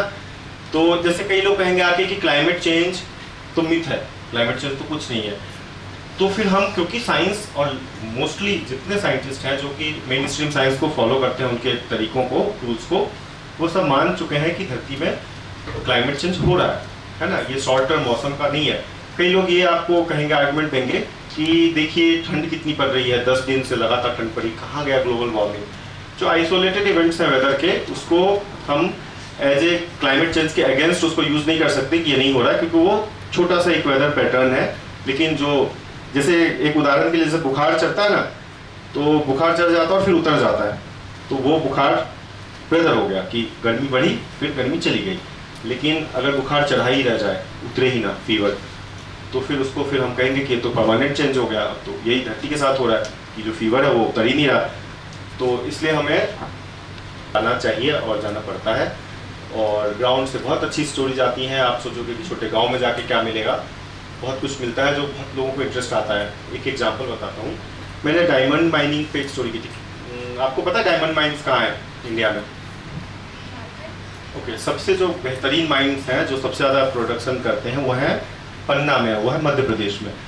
मैंने वो स्टोरी की थी। डायमंड माइन से यूजुअली स्टोरी होती थी कि डायमंड निकला, लोगों की लाइफ बदल गई। मैं गया और मैंने सोचा कि ये अच्छा, ये भी एनवायरनमेंट की स्टोरी है, हेल्थ से रिलेटेड है। मैंने सोचा कि जो डायमंड निकालते हैं जो लोग, एक डायमंड 6 लाख 7 लाख से शुरू होता है और करोड़ों में पहुंचता है, छोटा सा भी मिल गया तो 10 लाख का बिकता है, तो उनकी लाइफ कैसी है। तो मैंने उन लोगों से बात की, उसमें फीमेल क्विकली वो स्टोरी में निकाल देता हूँ, है ना। मंट हो सकती है हमारे साथ, तो वो चीज़ों का डर लगा रहता है। सर, रहने की जगह कि हम कौन सी कहाँ जब ऑब्जर्व करना चाहिए कि क्या क्या कौन सी जगह है, कहाँ पे हम रुक रहे हैं, कैसे लोग हैं, ऐसा वहाँ पे क्लीन टॉयलेट्स हैं कि नहीं है ना, ये बहुत बड़ा इशू होता है। इसके बाद बढ़िया डिपार्टमेंट ने बनाया, तो आप एक काम करो, जैसे हम इसमें जैसे आप लिखोगे ये कर सकते हैं वो कर सकते हैं, तो थोड़ा ज्ञान लगेगा और लोग कनेक्ट नहीं करेंगे। तो आप एक काम कर सकते हो कि जिस डिपार्टमेंट ने बनाया है इसको, उनको रिपोर्ट करो, आप उनके प्रोसेस को कि क्या करते हैं, कैसे बनाते हैं। तो आपके पास अभी टाइम है कि वो चीज़ें आप निकाल पाओ, है ना। तो आप एक काम करो, इसको रीपिच करो ऐसे कि जो अपने कॉलेज का डिपार्टमेंट है उसको इसको कहानी ऐसे बताओ कि मैं देखो, मैं एग्जाम्पल बताता हूँ। मैं किसी को बोलूँगा, आपको मैं बोलूँगा कि ऐसी स्टोरी होनी चाहिए, वैसी स्टोरी होनी चाहिए, एक दूसरा मैं आपको स्टोरी दिखा दूंगा कि ऐसी स्टोरी देखो ऐसी हुई है ना। दोनों में डिफरेंस हो जाता है ना कि आप इंटरेस्ट लेके क्या सुनोगे, क्या आप बोलोगे अरे एक HMV का एक डिपार्टमेंट है जो कि वेस्ट से जो है ना ये चीज़ें रिसाइकल करके बनाता है, ये ज़्यादा इंटरेस्ट लगेगा। ये लगेगा कि आपको रिसाइकल करना चाहिए वेस्ट ऐसा, तो उसको ना लगेगा कि करना चाहिए, पता नहीं पॉसिबल है भी कि नहीं। तो आप ना फिर से पिच करो और उस डिपार्टमेंट की कहानी बताओ मुझे। कलर किया वापस से या सॉर्ट किया अलग अलग कलर के जो वो थे, फिर जूट कहाँ से लेके आए, ये थोड़ी ना कहानी या तो अपने टीचर्स से है ना उनसे आप डिस्कस करो, उनका इंटरव्यू ले लो भले ही, कि आप इंटरव्यू भी पिच कर सकते हो कि उनसे सवाल पूछ सकते हो कि आपने सोर्स कैसे किया वेस्ट, है ना। एक बार पिच करो इसको, क्योंकि मुझे ना वो फिर समझ आना चाहिए ना कि आप क्या कहानी। जैसे घर जाते हैं ना हम अपने घर में अपने बताते हैं अरे मैं कॉलेज गई थी, ये हुआ वो हुआ, कहानी। हम सब लोग स्टोरी टेलर्स है ना, तो कहानी करेंगे ना तो ज़्यादा मजा आएगा। और मुझे अगर मैं मान लो पटना में बैठा हूँ तो भी मुझे अगर ये कहानी पता चलेगी कि कॉलेज है जो ना वेस्ट से उन्होंने बहुत अच्छे पॉट्स बनाए हैं फ्लावरिंग प्लांट्स के लिए, तो मुझे मजा आएगा सुन के, और हो सकता है मैं वहाँ भी ट्राई करूँ ये। तो ऐसे सोचो और इसको फिर से पिच करो, और पिच करने के बाद मुझे बताना तो फिर वो पिच हम निकालेंगे, है ना।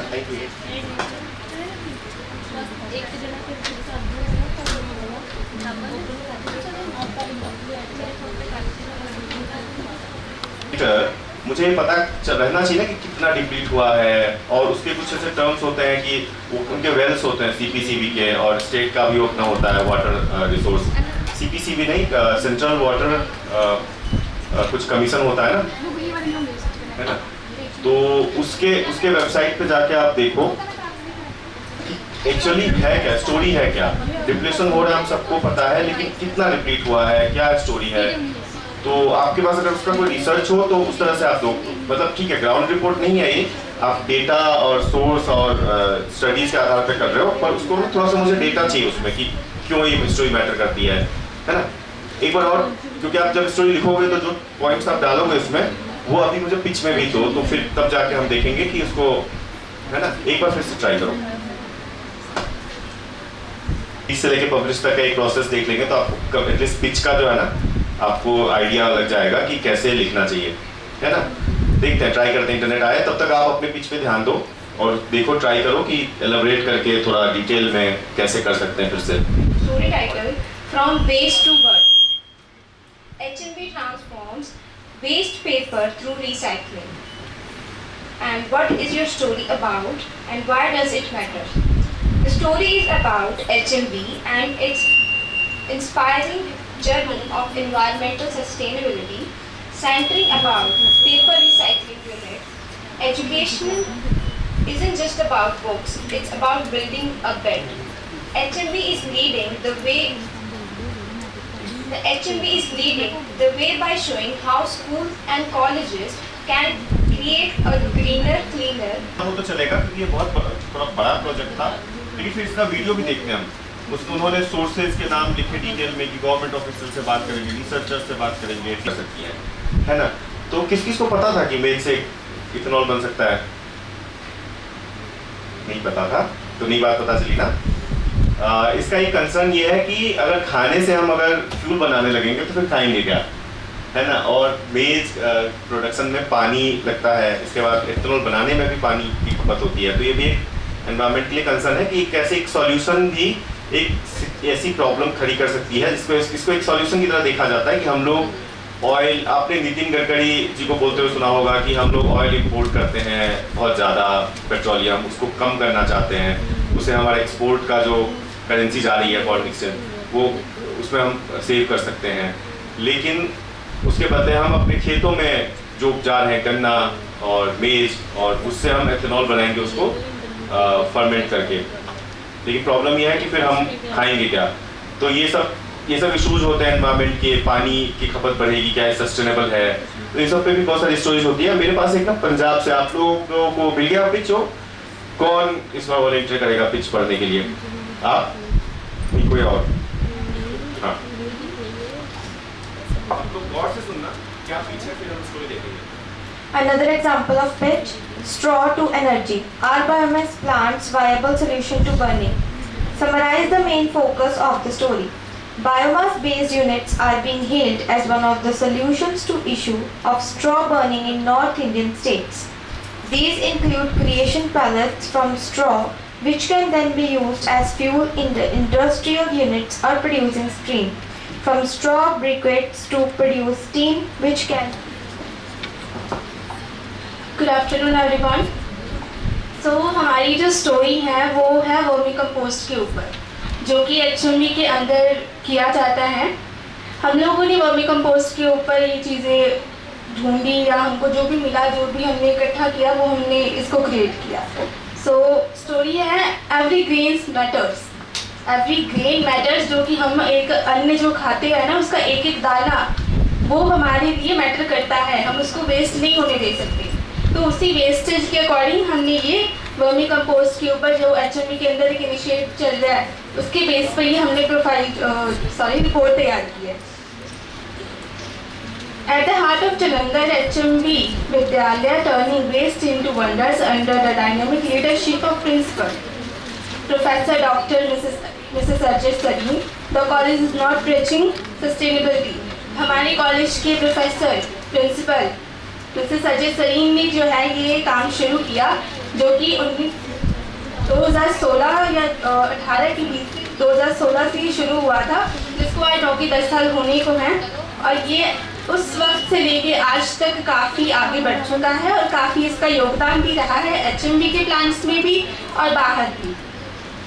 From the setting up a solid waste management plant into converting the kitchen and mess waste into nutrient-rich vermicompost, HMV has created a model of environment.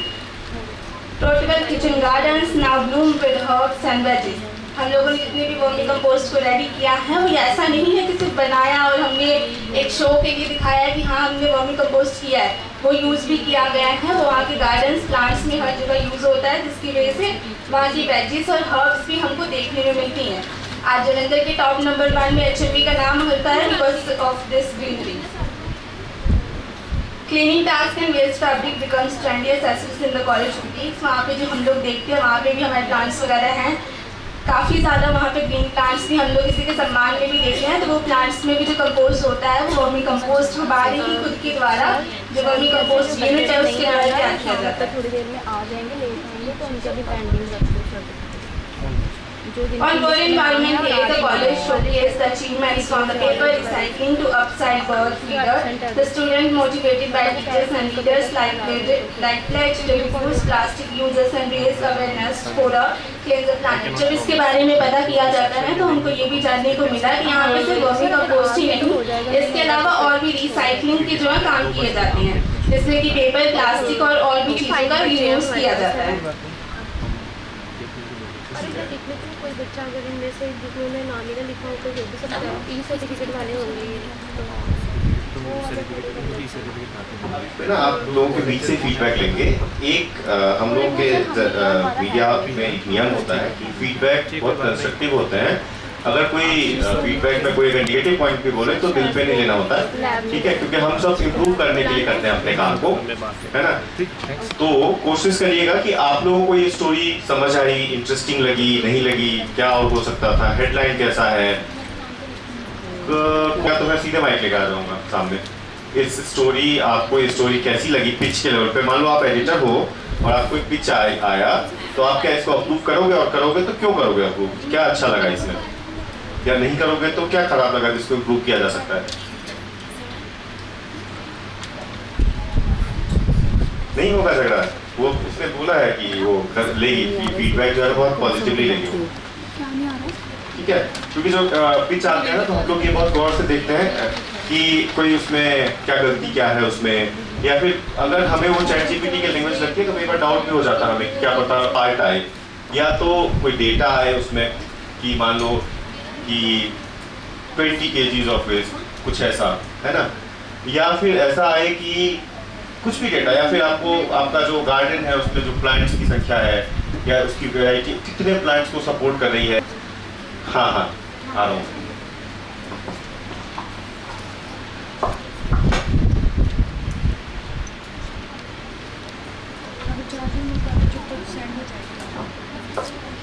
They could have included कि जो Jalandhar cases रहे हैं या नहीं, कि हमारा college ही special है तो किस बेस पे है। Very good point. कर सकते हैं कि वर्मी कंपोस्ट का लार्जर उसमें क्या फायदा है, जैसे क्या वो मिट्टी का ऑर्गेनिक कार्बन बढ़ाता है, उससे क्या एनवायरमेंट को क्या फायदा हो सकता है। तो जब इसको स्केल करेंगे वर्मी कंपोस्ट तो ऐसे इसको एक जो है ना डेप्थ दे सकते हैं इस स्टोरी को। मैं आ रहा हूँ। Just wanted to suggest headline like every grain. It could be HMB converting excessive cooked food to fertilizer. Food to fertilizer. Okay, इसमें एक क्वेश्चन आप ये भी पूछ सकते हो अपने एक्सपर्ट से कि वो फूड वेस्ट कम करने के लिए भी क्या कोई एफर्ट्स लगा रहे हैं, है ना? ठीक है, और कोई चैलेंजेस क्या उनको आ रहे हैं, क्योंकि फूड वेस्ट के साथ क्या कोई ऐसा वेस्ट है जो ऑर्गेनिक नहीं है, मिक्स हो क्या आ रहा है, उसको सेग्रीगेट करने के लिए क्या कर रहे हैं? क्योंकि आप देखोगे कि जो पेपर है, टिश्यू पेपर्स है, अगर वो फूड वेस्ट से डाल दिया जाए तो वो उसमें वो वर्मी कंपोस्ट में कन्वर्ट नहीं हो पाता, कंपोस्टिंग उसकी नहीं हो पाती। तो सेग्रीगेशन कैसे करते हैं, प्लास्टिक का यूज़ कैसे कम करते हैं, कुछ ऐसे। और आप लोगों ने देखा होगा ना, सब हेड्स डाल के हम न्यूज़ को अलग अलग एंगल्स लेते हैं। तो अब आप लोग ऐसा करो, काम पे लग जाओ, स्टोरी लिखने के काम पे, दूसरों के पिच भी सुनो और दूसरों पे भी आपको देना ध्यान, पर आप लोग लग जाओ काम में, क्योंकि न्यूज़ रूम में ऐसा ही होता है, एक साथ 3-4 काम होते हैं, है ना? ठीक है, अब हम दूसरे ग्रुप की तरफ चलेंगे।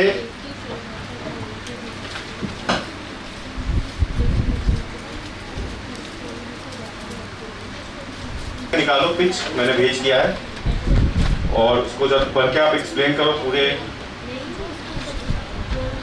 ऐसा एक्सप्लेन करो कि मान के चलो कि सब एडिटर हैं और आपकी स्टोरी अप्रूव होनी है।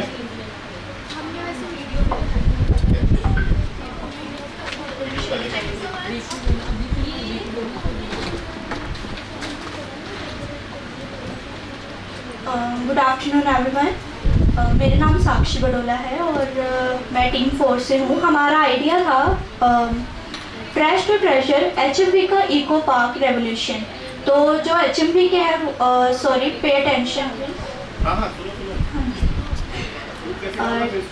HMB का इको रेवोल्यूशन, जैसे कि जो HMB के वो बहुत अच्छे से जानते हैं कि हमारे यहाँ वेस्ट मटेरियल का हमेशा कंपटीशन कराया जाता है कि हम कोई ना कोई इस तरीके का आइटम बनाए हमारे इको पार्क के लिए जो HMB इको पार्क में लगाया जा सके और यूज़फुल भी हो और ब्यूटीफाई भी करे हमारे इको पार्क को।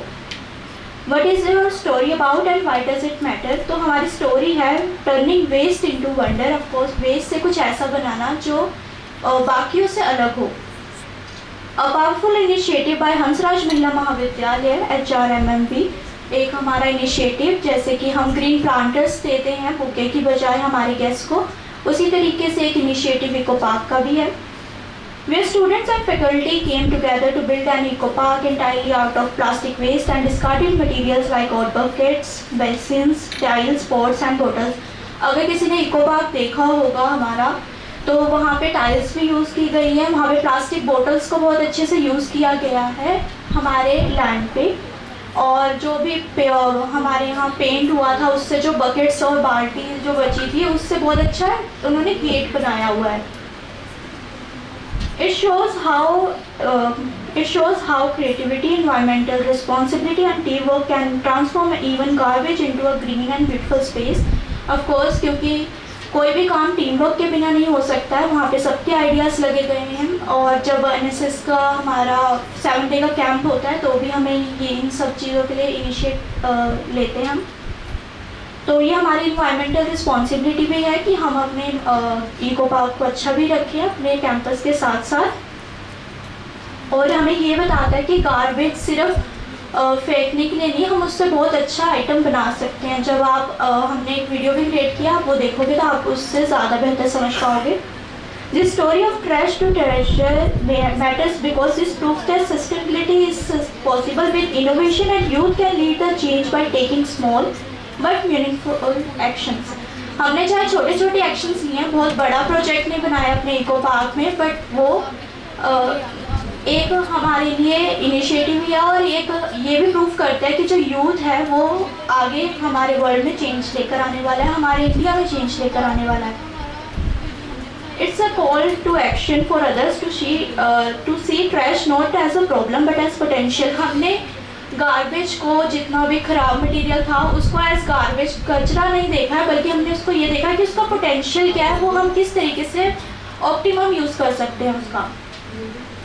हमारे की रिसोर्सेज है हमारे हंसराज महिला महाविद्यालय की फैकल्टी टीम, हमारा इन्वायरमेंट क्लब जिसके अंडर गाइडेंस में हमारा इको पार्क चलता है, और हमारा कोई भी रिस्क इन्वॉल्व नहीं था। और बाकी हमने लिखा है any ongoing efforts to address the issue. तो हमने यहाँ पे जो नेशनल लेवल पे इनिशिएटिव्स चल रहे हैं, Swachh Bharat mission, national action plan on plastic waste management, तो हमने ये मेंशन किया। किसी का कोई कमेंट, कोई सजेशन फैकल्टी की तरफ से इसको कैसे और इम्प्रूव किया जा सकता है? अगर किसी का नहीं है तो मैं क्विकली एक कमेंट मेरा है, इसको ऐसे इम्प्रूव करें जैसे हम लोग कल बात कर रहे थे ना कि अपनी स्टोरी से हमको थोड़ा डिटैच रहना लगे, क्योंकि आपका इनिशिएटिव है, तो अगर आप जब खुद का इनिशिएटिव मान के लिखोगे तो आपको ऐसा लगेगा कि आप प्रेस रिलीज लिख रहे हो। ट्राई करना कि इसको ऐसे करो कि आप खुद को 1 मिनट के लिए HMV से अलग देखो, और फिर उसमें जैसे बीच जो लास्ट में है ना कि ये lead the change by taking small but meaningful action, ये जितनी जो कमेंट्स है ना लास्ट में कि ये इसलिए हो रहा है, ये सब हम ना किसी टीचर, किसी प्रोफेसर के थ्रू हम उसको उनके कमेंट्स में शामिल करेंगे जब स्टोरी लिखेंगे। तो कहीं भी स्टोरी में ऐसा नहीं लगना चाहिए कि हम अपनी तरफ से कुछ भी लिख रहे हैं कि ये बहुत अच्छा इनिशिएटिव है या कुछ भी, वो हम लोगों के कमेंट से लेके आएंगे और खुद को डिटैच रखेंगे, दूर से देखेंगे। क्योंकि जर्नलिस्ट का काम होता है कि हम थोड़ा सा दूर हो जाते हैं सब्जेक्ट से, इवन थोड़ा डिटैच कर लेते हैं, और तब जब स्टोरी आती है ना तो वो न्यूट्रल रहती है। ऐसा नहीं है कि हम न्यूट्रल रह के हम किसी को क्रिटिसाइज नहीं करना है हमें हम तो कुछ नहीं कर सकते, ना क्रिटिसाइज कर सकते हैं ना तारीफ कर सकते हैं। अगर कोई क्रिटिसाइज भी कर रहा है, मान लो एक प्रोफेसर है जो दुखी है इस इनिशिएटिव से, तो उनका भी कमेंट लेंगे हम, बोलेंगे नहीं इसमें तो लेना नहीं है अभी। पर जब हम दूसरे प्रोजेक्ट की बात करो या फिर जैसे एथेनॉल का कोई प्रोजेक्ट हो और उसमें कोई रिसर्चर हो जो कहे कि एथेनॉल में तो पानी का बहुत वेस्टेज होता है, तो हम नहीं कहेंगे, हम उस रिसर्चर कहवाएंगे, वो कहेगा कि पानी का वेस्टेज होता है इस प्रोजेक्ट से और इससे एनवायरमेंट के लिए सस्टेनेबल नहीं है। ट्राई करना आप, अगर आपका फाइनल हो गया है। डेटा हमने कल फिल किया था, तो हमारे पास किसी भी टीचर या किसी का कमेंट नहीं था, तो आज हमने वीडियो उस पर हमने मेंशन किया। ठीक है, आपका वीडियो फाइनल रेडी है? बस सेंड कर देते। ठीक है, ठीक है। और आप ना जो सब्यासाची जी का मैसेज आया है उनको भी CC में रखिएगा जब भी कुछ भेजिएगा तो, और या फिर व्हाट्सएप ग्रुप पे भी लिंक शेयर कर सकते हैं। क्विकली अब हम लोग जाते हैं दूसरे फीचर्स पे, उसके बाद हम खाना खाने जाएंगे और फिर स्टोरी लिखेंगे, है ना? स्टोरी का फ्रॉम स्क्रैप्स टू सोल्यूशन, कि किस तरह हम छोटे से लेके पूरा कुछ भी उसका सोल्यूशन बता सकते हैं। So, हमारी स्टोरी है कि HMV Jalandhar has implemented several initiatives to manage textile waste effectively। मतलब हमारे कॉलेज वालों ने बहुत सारे ऐसे इनिशिएटिव्स निकाले हैं टेक्सटाइल वेस्ट को मैनेज करने के लिए। मैं एग्जांपल देती हूँ आपको प्लांटर्स की। जब हमारे यहाँ पे कोई गेस्ट वगैरह आता है तो हम उनको बुके की जगह हम ये प्लांटर्स देते हैं जो हमने जूट बैग्स के बनाए होते हैं या कुछ भी बैग्स के वेस्ट क्लॉथ्स के बनाए होते हैं। रिसेंटली हमारे कॉलेज में कल्चर एक्सचेंज प्रोग्राम हुआ था जिसमें तमिलनाडु के कुछ टीचर्स और स्टूडेंट्स भी आए थे, और जो हम अपने गेस्ट को ये प्लांटर्स गिफ्ट ग्रीटिंग्स देते हैं, तो उनको ये बहुत अच्छा लगा था हमारा इनिशिएटिव, तो उन्होंने अभी अपने कॉलेज में ये इम्प्लीमेंट करने के लिए दिखाया है। जो आपने जो 2 एग्जाम्पल बताए ना, बाद में जब आप स्टोरी लिखना तो ऐसे शुरू कर सकते हो कि कौन सा गेस्ट आया था, उनके क्या कमेंट्स थे, तो जैसे आपने पिच लिखा और पिच में आपको पिच के बाद एग्जाम्पल्स बताना पड़ा, अगर वो एग्जाम्पल्स यहीं होते कितना मजा आता ना। तो ट्राई करना कि पिच में जो है ना थोड़ा सा, मतलब ये तो छोटा प्रोटोटाइप है, जैसे आप जब इसके बाहर कॉलेज के बाहर की स्टोरी करोगे आपको ज़्यादा समय रहेगा, तो आप ऐसे पिच में ही कुछ ऐसा बताओ कि एडिटर को लगे कि ये ग्राउंड से स्टोरी हुई है, इसमें काम हुआ है, क्योंकि आजकल क्या हो रहा है ना कि चैट जीपीटी और जो AI प्लेटफॉर्म्स के आने की वजह से हमारे पास ना ऐसे बहुत सारे पिच आते हैं जो हम पढ़ते ही समझ जाते हैं कि इसका काम नहीं हुआ है क्योंकि ये हवाई है। ट्राई करना चाहिए कि कैसे हम कन्विंस करें एडिटर को कि इसमें एक्चुअली काम हुआ ग्राउंड पे, इंसान ने किया काम, और उससे फिर बहुत स्टोरी अप्रूव होने के चांसेस बहुत बढ़ जाते हैं। तो फिर ये पिच में अगेन हेडलाइन आप जब स्टोरी में दोगे तो हेडलाइन मुझे ऐसा चाहिए, इंसान ज़्यादा इंपॉर्टेंट है, तो हमें हमारा काम इम्प्रूव होना चाहिए। ऐसा नहीं होना चाहिए हम डिपेंडेंट हो गए और उस वजह से फिर हमारा कोई रेलेवेंस ही नहीं रह जाएगा, तो फिर चैट जीपीटी स्टोरी लिखेगा। तो ट्राई करना कि हेडलाइंस इनोवेटिव हो, थोड़ा उसमें डेटा हो, कुछ ऐसा हो कि लोगों को पढ़ने के लिए मजबूर करे, है ना। तो फिर आप लोग अपने उस पर काम में लग जाओ। ग्रुप 3 के बाद ग्रुप 10 है। ओके, ग्रुप 10 बस मुझे ना 2-3 लाइन में आप स्टोरी बताओ। ये कौन है ग्रुप 10 से? हाँ, बस 2-3 लाइन। तो हमारी जो स्टोरीज बिल्कुल अलग हुई, हमें और इन्फॉर्मेशन मिली और न्यू फैक्ट्स मिले। उसमें ये था कि वहाँ पे एक कॉलोनी है और वो पहले काफ़ी थी और वहाँ पे डंपिंग साइट्स बन गया, बल्कि जबकि वहाँ पे रेजिडेंट्स हैं, लोग रह रहे हैं। तो हमने कहा कि वहाँ पे लोगों को भी हेल्थ इश्यूज हो सकते हैं और साइड में रेलवे ट्रैक्स भी हैं, बहुत स्मेल होती है, काफ़ी हेल्थ इशू है। और बल्कि गवर्नमेंट ने ऑफिशियल नोटिस भी दे दिया था ये जानते हुए भी कि वहाँ पे लोग रह रहे हैं, कि वहाँ पे डंपिंग साइट बनानी है। तो हम चाहते हैं कि लोग उस बारे में अवेयर हो कि वहाँ पर रेजिडेंट रह रहे, गवर्नमेंट देखे कि आप ऐसे आप थोड़ा अच्छे से जगह देख सके डंपिंग यार्ड के लिए, इसलिए हमने ये स्टोरी की। मेरा कुछ ही सजेशन है कि आप इसमें जैसे जब हेडलाइन लिखोगे ना तो ट्राई करना कि कमेंट सरकार पे ना हो, ऐसा हो कि न्यूट्रल हो, कि सरकार का कानून लोगों पे पड़ा भारी, ये हम रीडर्स को डिसाइड करने देंगे। कंक्लूजन वाले पार्ट में वो खुद ही पढ़ के डिसाइड कर लेंगे। हमारी हेडलाइन होगी कि जो उनकी जो प्रॉब्लम है वहाँ से शुरू कर सकते हैं, या कुछ ऐसा, या फिर सिंपल कि जो आप सूर्या एन्क्लेव पे लोग जो परेशानी झेल रहे हैं उसको एक शॉर्ट में हेडलाइन में डाल सकते हैं। यूजुअली क्योंकि अब हम लोग डिजिटल प्लेटफॉर्म के लिए लिखते हैं तो हेडलाइंस में 15 वर्ड्स 12 वर्ड्स का एक हेडलाइन बन सकता है। तो आप लोग ट्राई करना। अगर आपका फाइनल नहीं हुआ तो उस पर काम कर सकते हैं खाना खाने के बाद। ब्लॉग छोटा सा बनाया है, वीडियो नहीं है ऐसे 50 जैसे, और हमने रिव्यू भी लिया है और उसकी वीडियो है।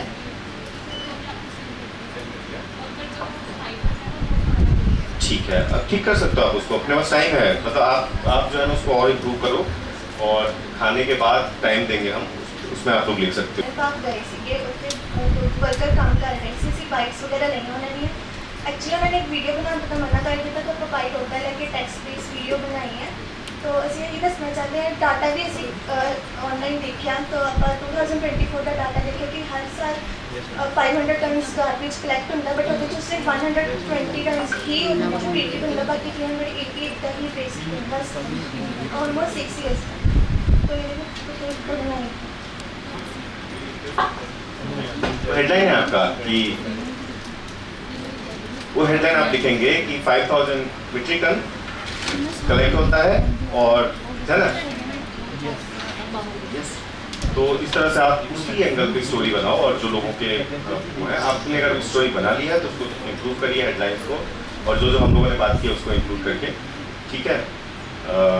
कमेंट लें, कोई अपनी तरफ से कोई नैरेटिव नहीं बनाना है। हाँ, 2 लाइन को कनेक्ट करने के लिए हम कुछ लिख सकते हैं, पर वो कमेंट नहीं लगना चाहिए। देखेंगे आप लोग, ट्राई करिए। पहले अब हम शायद खाने के लिए ब्रेक ले सकते हैं ना।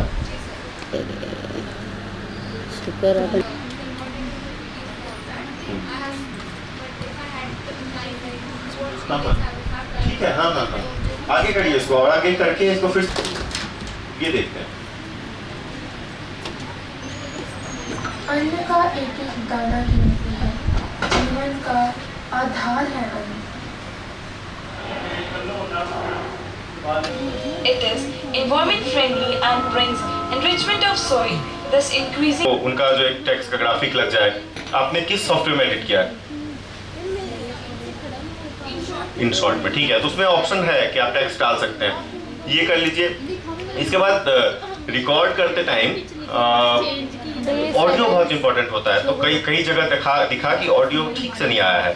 और आप लोग को एक टूल है एडोब का, जिस पे आप लोग ऑडियो को इम्प्रूव कर सकते हैं वहाँ जाके, या फिर अगर आप एडिटिंग सॉफ्टवेयर में, मोबाइल में तो नहीं है, पर जब अगर आप कंप्यूटर में एडिट करेंगे तो डी-नॉइजर लगा के बाद में किया जा सकता है, पर रिकॉर्ड करते टाइम ही ऑडियो का और लाइट्स का ध्यान रखिए, ठीक है।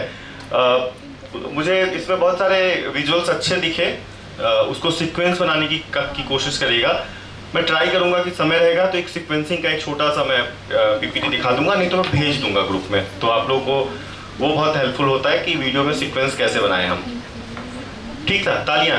अच्छा, मैं अगर कोई इम्प्रूवमेंट के लिए कोई फीडबैक दे रहा हूँ, इसका मतलब ये नहीं कि मैं कह रहा हूँ कि खराब था, है ना, ठीक है। सबका बहुत बढ़िया है, और सबसे बढ़िया प्रोडक्ट होता है जो टाइम पे पब्लिश हो जाए, वो सबसे बेस्ट न्यूज़पेपर, सबसे बेस्ट न्यूज़ आर्टिकल होता है।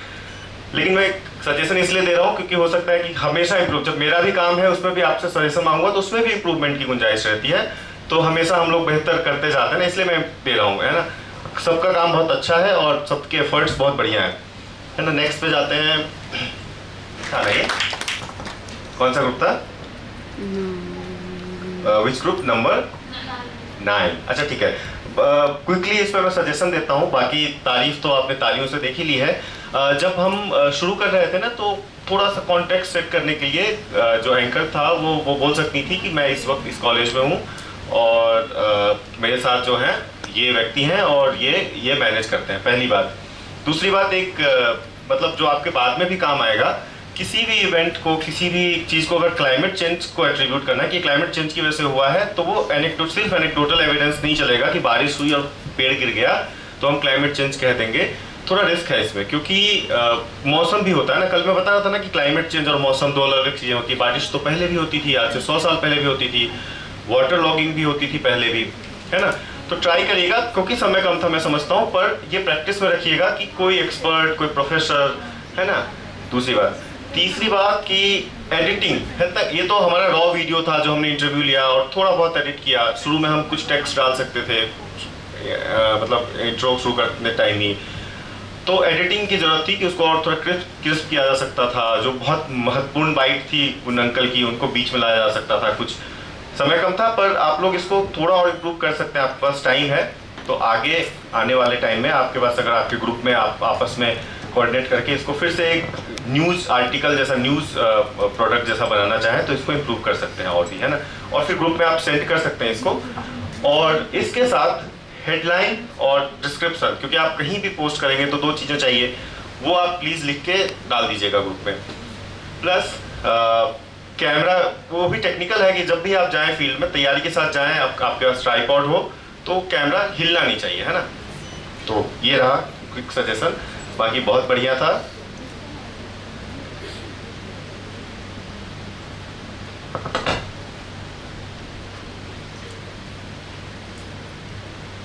स्टोरी में तो ठीक है, समय कम था और अभी थोड़ा समय आपको मिलेगा, तो आप ट्राई करिएगा कि उसको एक स्टोरी फॉर्मेट में लिखें, है ना। हाँ, तो फोटो दिए थे तो थोड़ा सा, अगर आपका ग्रुप है तो उसको क्रेडिट दे सकते हैं कि फोटो बाय ग्रुप का नाम लिख सकते हैं। अगर सबका किसी एक का एफर्ट है तो उसको क्रेडिट दे सकते हैं, तो ये अच्छी प्रैक्टिस होगी। अच्छा, अरे वाह, बढ़िया। क्योंकि आपके वो टेम्पलेट में वो नहीं रही होगी सुविधा, है ना। उसको चेक करिए तो मिल जाएगा वो सब। अच्छा, ब्लॉग स्पॉट पे बहुत सारे टेम्पलेट्स हैं। हाँ जी सर, आपको कहाँ से लगा कि ये AI का एडिट किया? ये जो आपने जो निष्कर्ष लिखा, सर ये हमने गूगल ट्रांसलेट से जो इंग्लिश के वर्ड है उसको ट्रांसलेट करके ब्लॉग में वो डाला है। हाँ, और वैसे भी बहुत सारे तरीके हैं। जो गट फीलिंग वाली बात नहीं कह रहा था मैं, कि वो आ जाता है फील, लेकिन हमने नहीं किया। सर पता है ऐसा हुआ, पहले हमने जो कंटेंट था वो हमने इंग्लिश में लिखा, फिर बाद में गूगल ट्रांसलेट करके हमने उसको हिंदी में कन्वर्ट किया, तो थोड़ा लैंग्वेज हो लग सकता है वैसा, पर AI नहीं यूज़ किया है। ठीक है, उसके ऑफेंड होने की जरूरत नहीं है। आपको उसको हिंदी में ट्रांसलेट करने की ज़रूरत नहीं थी। और कभी भी एक अच्छे कंटेंट के लिए please don't use translators. Google translator आपके कॉन्टेक्स्ट को नहीं समझता है, वो वर्ड टू वर्ड करता है। And if you want to be a journalist तो कॉन्टेक्स्ट समझना बहुत ज़रूरी होता है। आप किस भाव से लिख रहे हैं वो गूगल, या तो आप टूल्स हैं जिसपे आप हिंदी, आप रोमन में लिख के हिंदी टाइप हो सकती है। आइदर यू डू दैट और you right in English. But please अब स्पेनिश से आपको हिंदी ट्रांसलेशन नहीं करनी है, इंग्लिश हिंदी में जब आप करेंगे तो गूगल अभी इवॉल्व हो रहा है। और आप जब न्यूज़ लिख रहे हैं तो न्यूज़ आर्टिकल जो है आपको जैसे कल ही बता रहे थे वो भी कैसे हुक होगा, तो ये जो स्टाइल है ना ये स्टाइल नहीं चलेगा। इस तरह से तो न्यूज़ नहीं लिखते, कहीं देखते हैं कि निष्कर्ष लिखा हुआ है या कहीं आपने देखा, वो हमेशा एक स्टोरी फॉर्म में होनी चाहिए और लोग खुद ब खुद समझ जाते हैं, तो इसका ध्यान रखिएगा।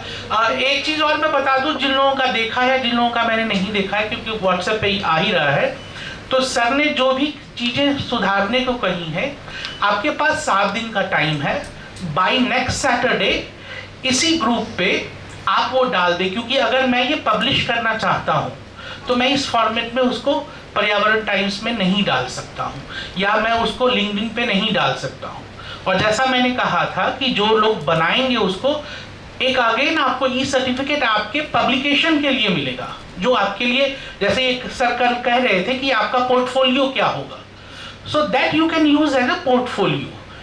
तो अभी जो सर ने जो बताया है, आगे जिनका नहीं बताया है वो सब कमेंट्स ध्यान में रखिए। And you have 7 days, you redo these works and again हमको व्हाट्सएप पे बाय फ्राइडे सैटरडे वो डाल दीजिए। Thank you sir. ठीक है, तो उसको करते हैं इम्प्रूव उसको। और फ्लो क्या होता है ना कि हमें हमारे जो पुराने एडिटर्स थे वो बताते थे कि यार रीडर जो है ना पढ़ता रहता है ना, उसका जो फ्लो टूटता है ना तो वहीं रुक जाता है। और हमारा काम, हम इतना एफर्ट लगा रहे हैं, आप लोगों ने इतनी मेहनत की, तो ऐसा करते हैं फ्लो में रखते हैं उसको। और आप एग्जाम्पल के लिए 2-4 स्टोरीज पढ़ सकते हैं, है ना।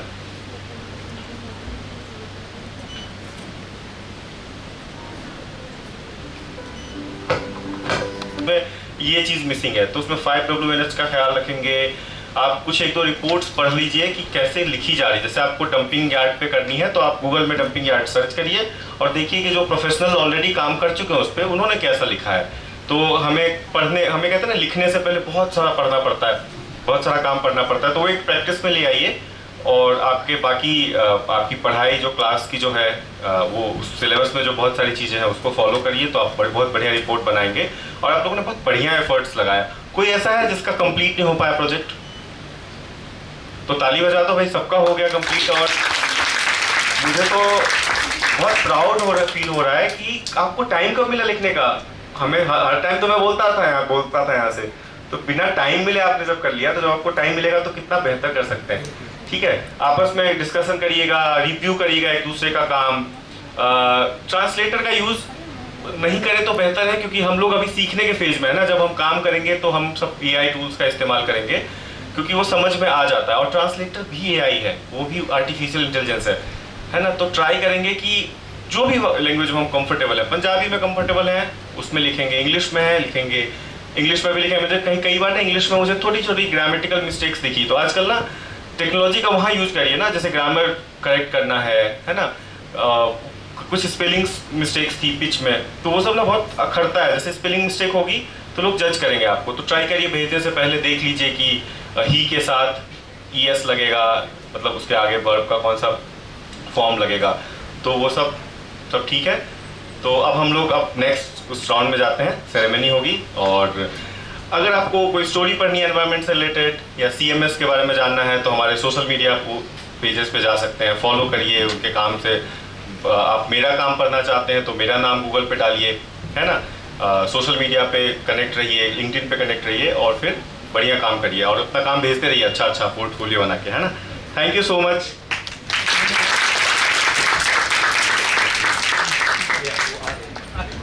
तो उससे पहले कि हम क्लोजिंग सेरेमनी शुरू करें, आप लोगों से सवाल है। पहले ये कि वो क्या आप लोगों की इच्छा थी या अपेक्षा थी जो कि इस वर्कशॉप में पूरी होने से रह गई, या आपने सोचा था कि ये भी होना चाहिए था लेकिन हम वो कवर नहीं कर पाए, या जितना होना चाहिए। एक तो सबसे पहले जो पीछे से है वो लोग, आप लोग आ जाइए, यहाँ खाली है सीट, सब लोग पीछे से आगे आ जाइए, आगे की सारी सीटें भर लीजिए। हाँ, आप सब लोग आ जाइए, आप भी आइए, यहाँ दोनों पूरी सीटें खाली हैं, पीछे होना चाहिए था। ऐसा कोई पॉइंट? जैसे उन्होंने बताया कि थोड़ी और एक्टिविटी होनी चाहिए थी, और कोई पॉइंट? ये यहाँ भी लाइन खाली है, आप लोग भी आ जाइए, आप लोग भी आ जाइए, यहाँ सेकंड लाइन में आ जाइए प्लीज, आप सब लोग आ जाइए सेकंड लाइन में। यहाँ भी खाली है, आप लोग भी आ जाइए। सारी टेक्नोलॉजी पता होनी चाहिए, लेकिन उस टेक्नोलॉजी को यूज कैसे करते हैं ये भी पता होना चाहिए। आजकल स्टूडेंट्स या जनरल जो लोग हैं वो टेक्नोलॉजी को वो ये समझ के यूज करते हैं कि बाकियों को समझ में नहीं आएगा कि वो ये टेक्नोलॉजी यूज कर रहे हैं। वो आर्टिफिशियल इंटेलिजेंस है, लेकिन वो आर्टिफिशियल है, तो कॉन्टेक्स्ट समझना उसको नहीं आता है, तो अलग हो सकता है, वो ड्राई हो सकता है, वो ऐसा होगा कि उसमें इंटरेस्ट नहीं होगा पढ़ने का। लेकिन आप क्या कर सकते हैं, आपने एक क्वेश्चन लिखा, चीजें हो सकती हैं, लेकिन कोई भी क्रिएटिव काम एआई नहीं कर सकता है। अभी एआई उस जगह तक नहीं पहुंचा, क्योंकि एआई अगर उस जगह तक पहुंच गया तो फिर आपके रिपोर्टर होने की जरूरत नहीं पड़ेगी। कोई बंदा मनीष की तरह बैठा होगा सीनियर, वो एआई को कहेगा कि इस गांव से ये डेटा है, ये प्रॉब्लम है, एक न्यूज़ लिख दो, है ना। उसको 200 रिपोर्टर्स की जरूरत नहीं पड़ेगी ऑन द ग्राउंड। एक बंदा जाएगा, वो शूट कर लेगा, और जैसे भैया हैं वो भैया गए और उन्होंने इंटरव्यू वगैरह ले लिया और मनीष को दे दिया, मनीष ने डंप कर दिया और वो आर्टिकल बन गया। तो ये नहीं होता है, आपको लिखना है। तो जो ह्यूमन इंटेलिजेंस है और जो ह्यूमन इमोशंस हैं वो ज़रूर होने चाहिए।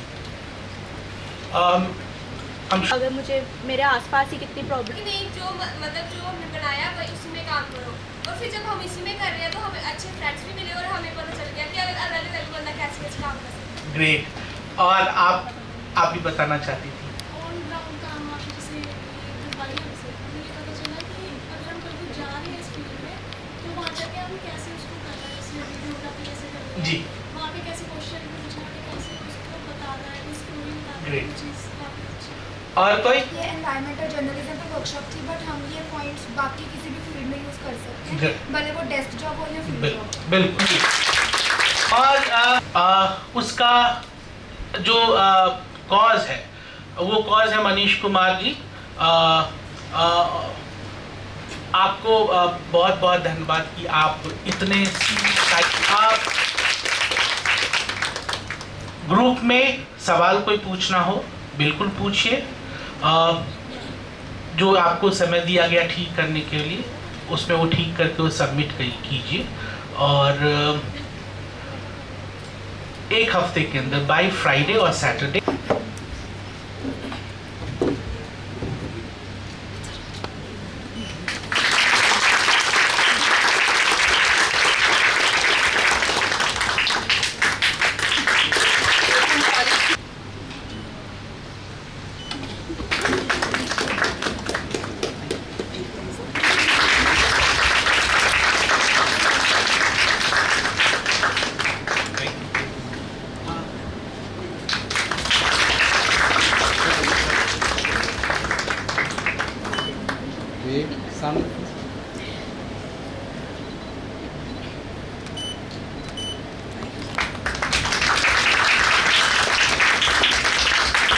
साथ नहीं दिया होता।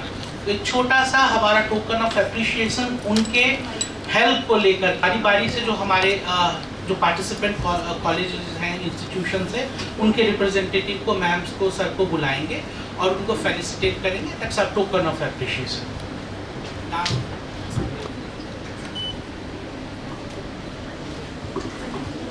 एक बेटा खोल के लंबी दे रहा है।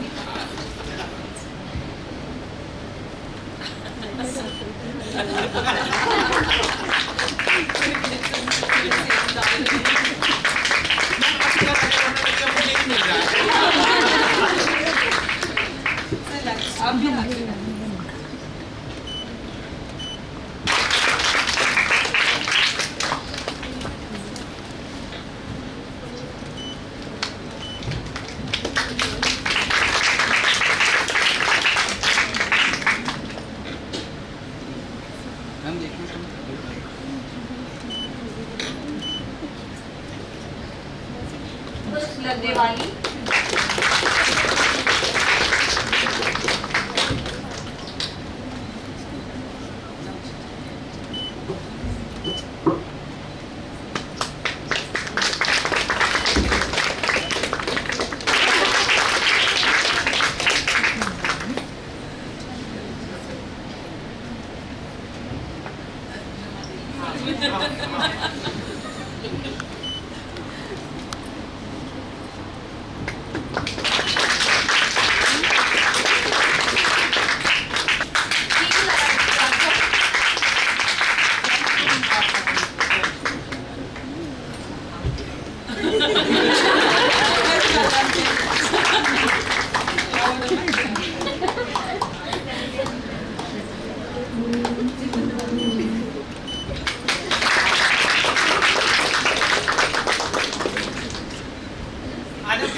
वॉलेंटियर्स जो कि 2 दिनों से हमारे साथ हैं,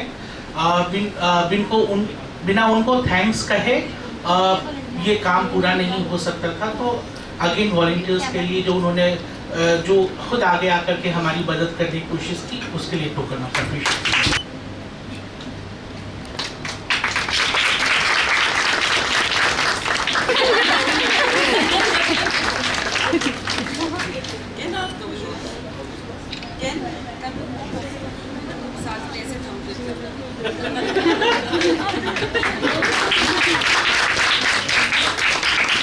And last but not the least, again, Miss Anjali for her editing.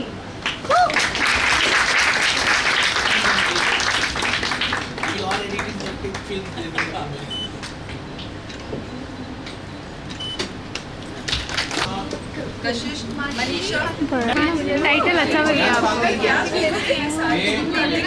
मेरी बात सुनो।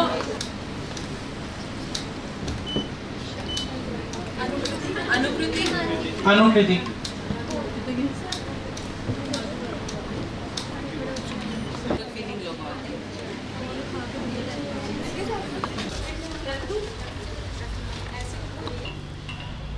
सब चीज बोलना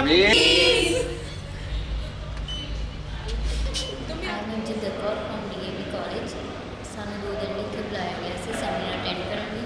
ਸੈਮੀਨਾਰ ਬਹੁਤ ਵਧੀਆ ਸੀ, ਸਾਨੂੰ ਬਹੁਤ ਕੁਝ ਸਿੱਖਣ ਨੂੰ ਮਿਲਿਆ ਨਿਊ, ਅਤੇ ਜਿਹੜੇ ਸਰ ਸੀ ਉਹਨਾਂ ਨੇ ਬਹੁਤ ਵਧੀਆ ਤਰੀਕੇ ਨਾਲ ਸਾਨੂੰ ਸਿਖਾਇਆ। ਸਾਨੂੰ ਕਈ ਪਿਚ ਵੀ ਦਿੱਤੀਆਂ ਗਈਆਂ ਸੀ ਅਤੇ ਅਸੀਂ ਸਟੋਰੀਜ਼ ਵਗੈਰਾ ਬਣਾਈਆਂ, ਵੀਡੀਓ ਐਡੀਟਿੰਗ टीम वर्क ਦੇ ਵਿੱਚ ਤੇ ਬਹੁਤ ਵਧੀਆ ਸੀ। Thank you. मैं नव्या डीवी कॉलेज से और हमने आज HMV से सेमिनार अटेंड किया था CMC वातावरण का, तो हमें काफ़ी अच्छा लगा। उन्होंने काफ़ी कुछ बताया, टास्क भी दिए, वो काफ़ी अच्छा था। ये जो पूरा सेमिनार था हमारा ये था मीडिया के रिलेटेड था सारा कुछ, जो हमारा इन्वायरमेंट जर्नलिज्म के लिए था और काफ़ी इंटरेस्टिंग था, कुछ नया सीखने को मिला, काफ़ी अच्छा लगा। Myself Abhinpreet Kaur from IKGPT pursuing journalism and mass communication. I attended workshop in HMV.